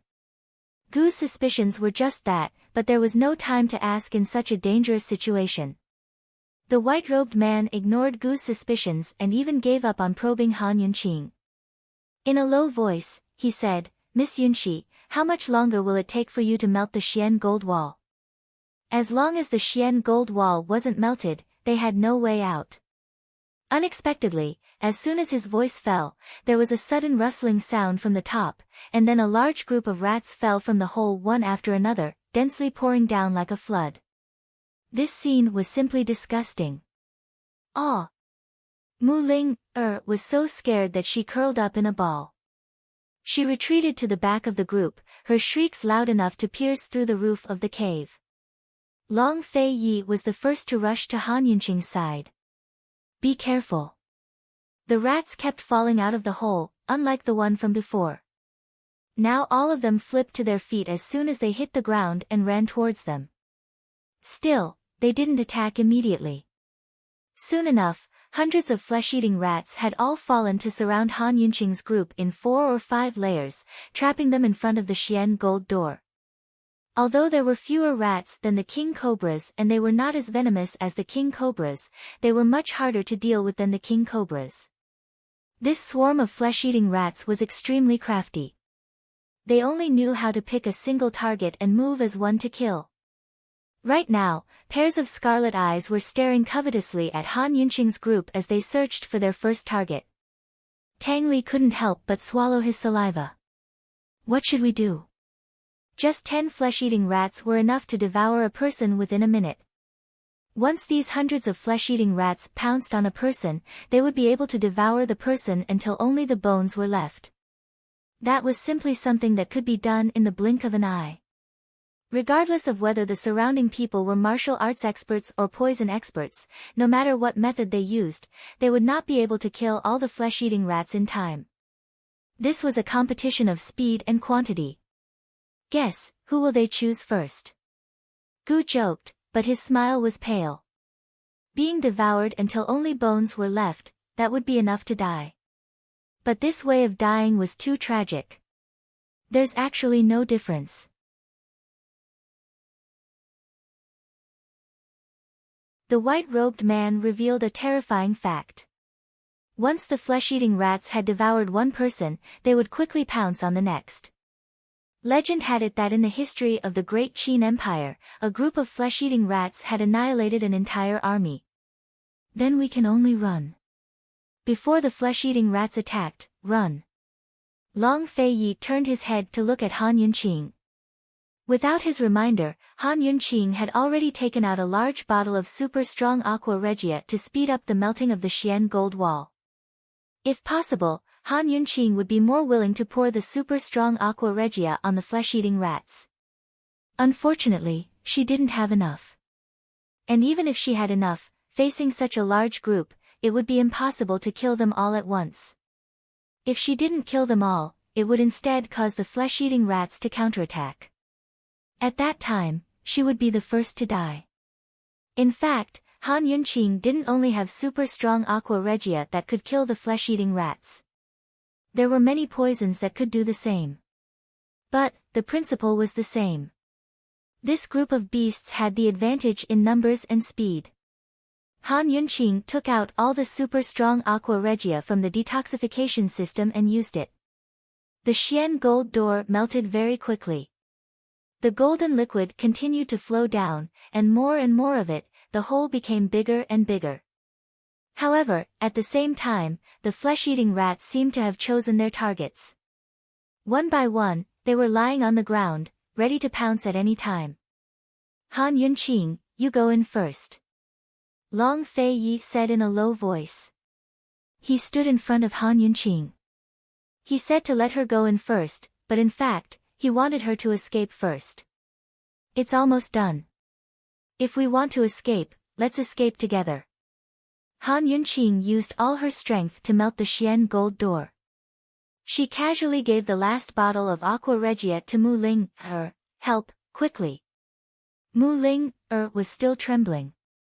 But when she received the aqua regia, she suddenly calmed down. She looked deeply at Han Yunqing. Han Yunqing's attention was all on the Xian gold door. At this time, the hole was almost big enough for one person to pass through. Mu Ling held the aqua regia tightly, as if hesitating. However, at this time, the rats on the ground all arched their backs. Not good. The white-clothed man exclaimed. The flesh-eating rats were about to attack. Mu Ling was so scared that her whole body trembled. Her hands went soft, and the super-strong Aqua Regia fell to her feet. Seeing this, Han Yunqing suddenly pushed her away. Pang! The super-strong Aqua Regia fell to the ground. At the same time, Mu Ling also fell to the ground. At this time, the flesh-eating rats suddenly let out a sharp squeak. In this situation, anyone could guess that Mu Ling was their target. Mu Ling Han Yunqing exclaimed. She did not think much and pulled Mu Ling Han Yunqing, let go immediately. Long Fei Yi immediately ordered coldly. Han Yunqing was simply asking for death. The flesh-eating rats wanted to attack Mu Ling If Han Yunqing pulled her, the flesh-eating rats would treat her as a target and attack her together. Han Yunqing really did not think much about the consequences. Her first reaction was to save her. She subconsciously raised her head to look at Long Fei Yi, but it was too late. In an instant, the flesh-eating rats rushed towards the two of them at lightning speed. Han Yunqing. Poison lass. Long Fei Yi and Gu shouted in unison. At this time, they did not care whether they could save her or not. They also did not care whether they would suffer together with her. They both wanted to pull Han Yunqing away. However, someone was faster than them. They only saw a white shadow sweep past. It was so fast that they could not react. The white-clothed man's eyes were full of determination.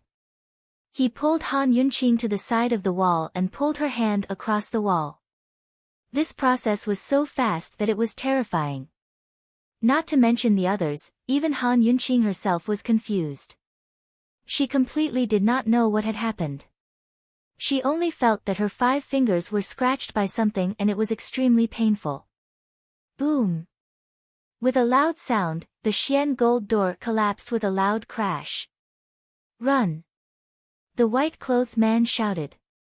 With the abilities of everyone present, escaping was still possible. Fortunately, everyone reacted quickly. Gu carried Mu Ling while the white-clothed man carried Han Yunqing. The group of people rushed through the door in unison.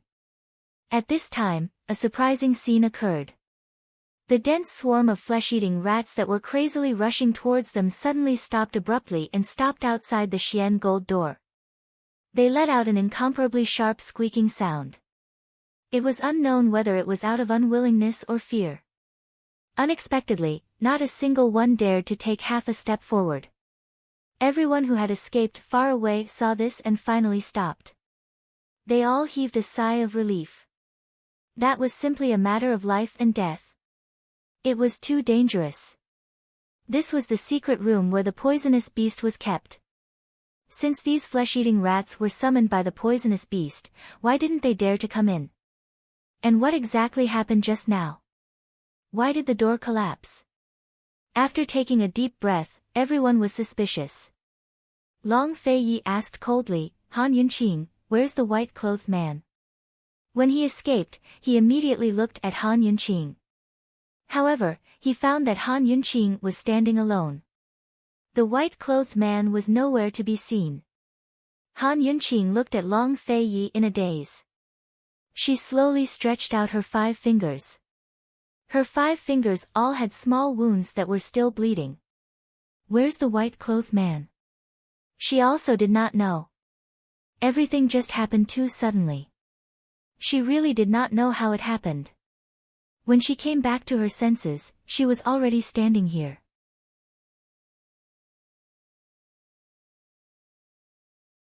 The Xian gold door collapsed, the flesh-eating rats stopped, and the white-clothed man disappeared.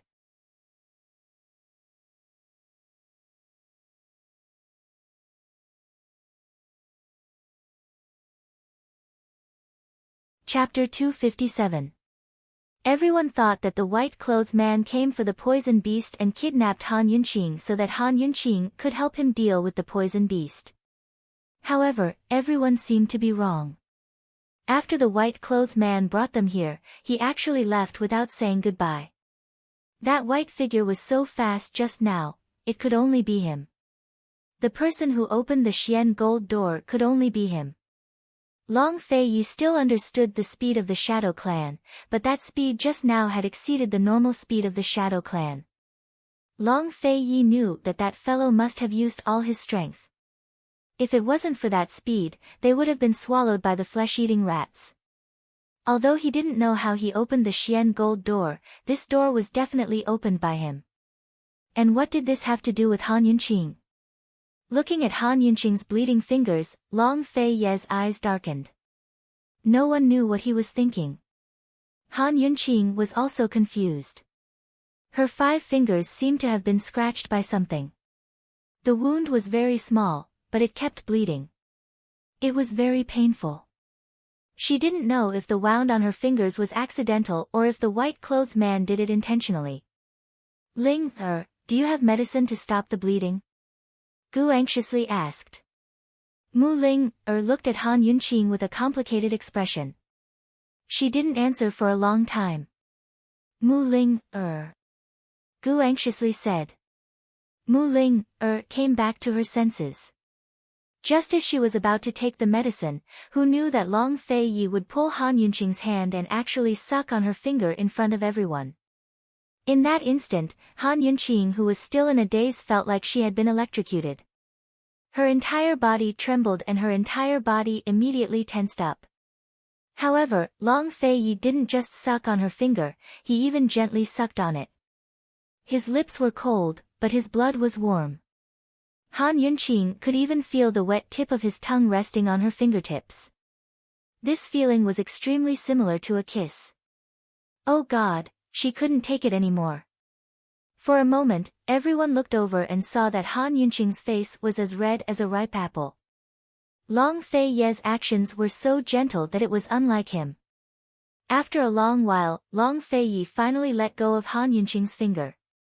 However, he quickly sucked on her other finger as gently as before. God knows how Han Yunqing withstood it. After Long Fei Yi sucked her 5 fingers one by one to stop the bleeding, she was almost paralyzed. Actually, it was normal for her to stop the bleeding. If she couldn't even stand it, what if in the future, Han Yunqing didn't dare to think further? She realized that she was thinking too much. Long Fei Yi held her hand and examined it. She lowered her head, and her cheeks were still red. She didn't dare to raise her head. This scene made Tang Li's jaw almost drop. Although he had seen Long Fei Yi kiss Han Yunqing forcefully, he still found it hard to believe that he was so intimate with her again.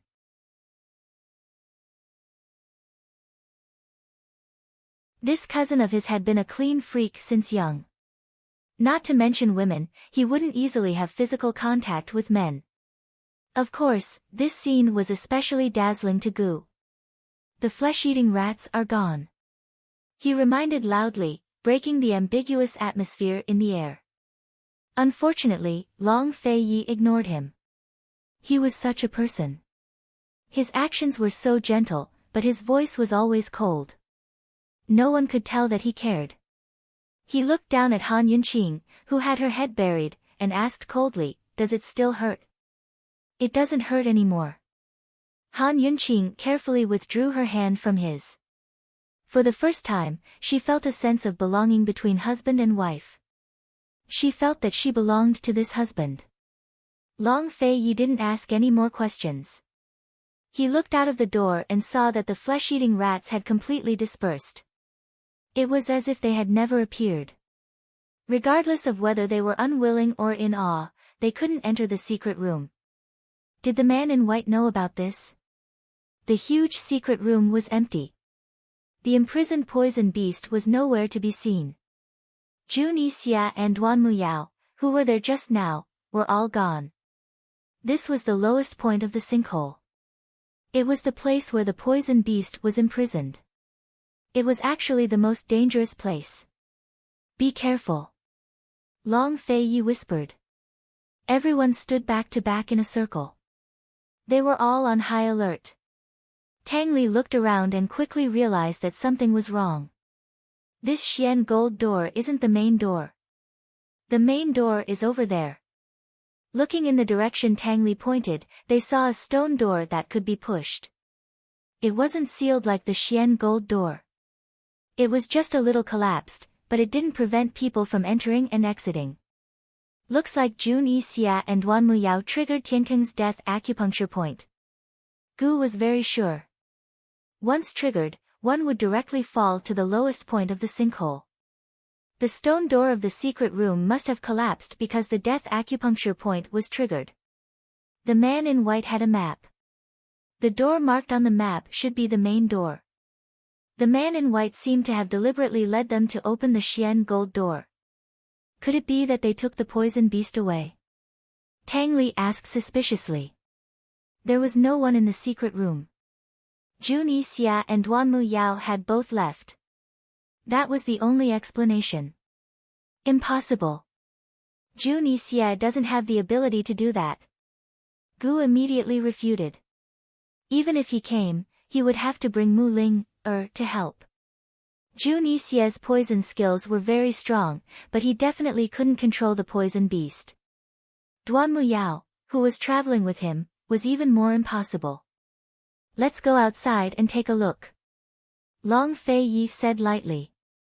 Who knew that before they reached the door, they would see a huge Xian gold shackle on the ground. Such a huge shackle could only be used to restrain the poison beast. Could it really have been stolen?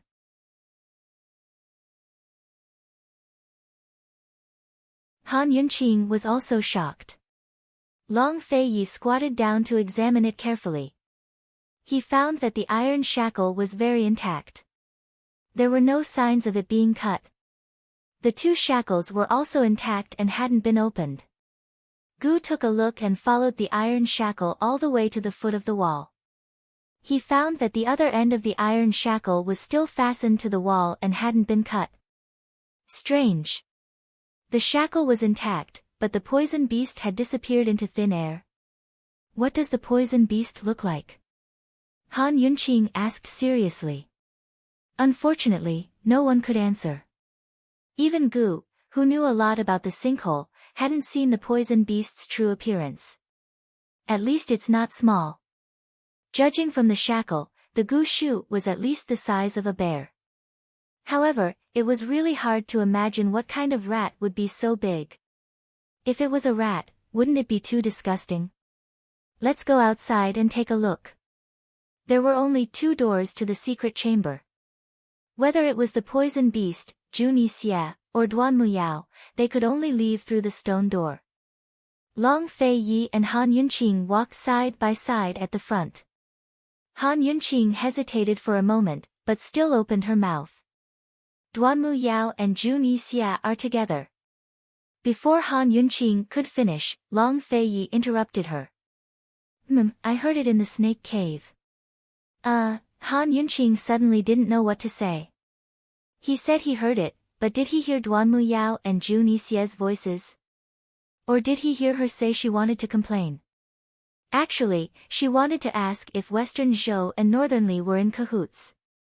With Long Fei Ye's influence, if these 2 countries were in cahoots, he would definitely know. Since he said that, she really didn't know how to continue asking. Actually, she wanted to ask about his attitude towards this matter. Would he announce it to the world? They walked out of the stone door and saw a small stone path outside. Pebbles were scattered all over the ground. Long Fei Yi stopped to look at it for a moment, then continued walking. Han Yunqing hesitated whether to continue the previous topic. Suddenly, a rustling sound came from the front. It was getting louder and louder, as if something was approaching. What a familiar sound, Tang Li muttered to himself. Rats!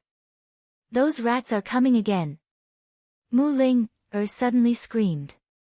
Mu Ling's words alerted everyone. This sound was indeed the same as the flesh-eating rats they heard before. The sound was getting closer and closer. Should they advance or retreat? Could it be that the flesh-eating rats hadn't left yet and were waiting for them outside? Just as everyone was hesitating, 2 figures dashed out from the darkness ahead. They were none other than Jun Yixia and Duan Muyao. And behind them was none other than the swarm of flesh-eating rats from before. Jun Yixia and Duan Muyao ran for their lives. Even when they saw Long Fei Yi and the others, they didn't stop and ran forward frantically. Retreat!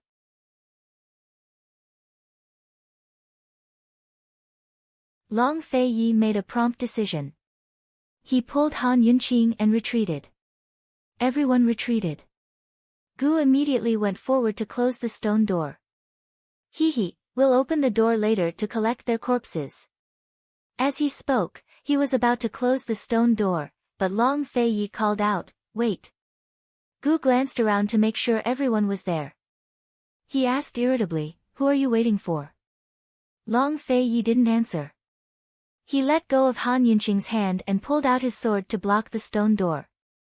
Unexpectedly, he flew out. Long Fei Yi. Han Yunqing blurted out. She couldn't believe what she saw. Was this man crazy? Why did he go out? To throw his life away. She was about to follow when Gu stopped her. "Poison girl, do you want to die? Get out of the way." Han Yunqing panicked. This wasn't a joke. This was a matter of life and death. They had just come back from the gates of hell. However, Gu didn't have to stop her. She calmed down quickly. Long Fei Yi was already flying over with Duan Muyao in his arms. Jun Yixia was hot on their heels, and so was the swarm of flesh-eating rats. So this was the reason. He was risking his life to save Duan Muyao. Han Yunqing frowned. She suddenly lost the ability to think. Princess Duanmu was the one he had rejected the marriage alliance with, but at the same time, she was his only junior in Tianshan Kenzo. Han Yunqing had never forgotten the first time Long Fei had brought her out to face the poison python. He'd watched her fall from a tall tree, but he hadn't hesitated to save his little junior sister, Duan Muyao, who'd provoked the python on purpose. Long Fei Yi and the others were getting closer. The flesh-eating rats were also getting closer. Han Yunqing stared blankly. Unexpectedly, Mu Ling, who was standing at the side, suddenly came forward and pushed her out of the way. "I don't need your hypocrisy. I hate you." Han Yunqing was caught off guard and fell heavily to the ground. No one expected this to happen. Long Fei Yi was so fast that he couldn't stop. When Han Yunqing fell, he grabbed Han Yunqing and flew through the door. Jun Yixia was right behind them, grabbing her by the neck. "You're tuning into the Blissful Bookshelf YouTube channel. We're so grateful for your support, and don't forget to subscribe to join us on this incredible journey through captivating stories. Your generosity through donations truly makes a world of difference, as it's the primary source of revenue that allows me to expand and enhance this channel for you. Thank you from the bottom of my heart for being a part of this adventure.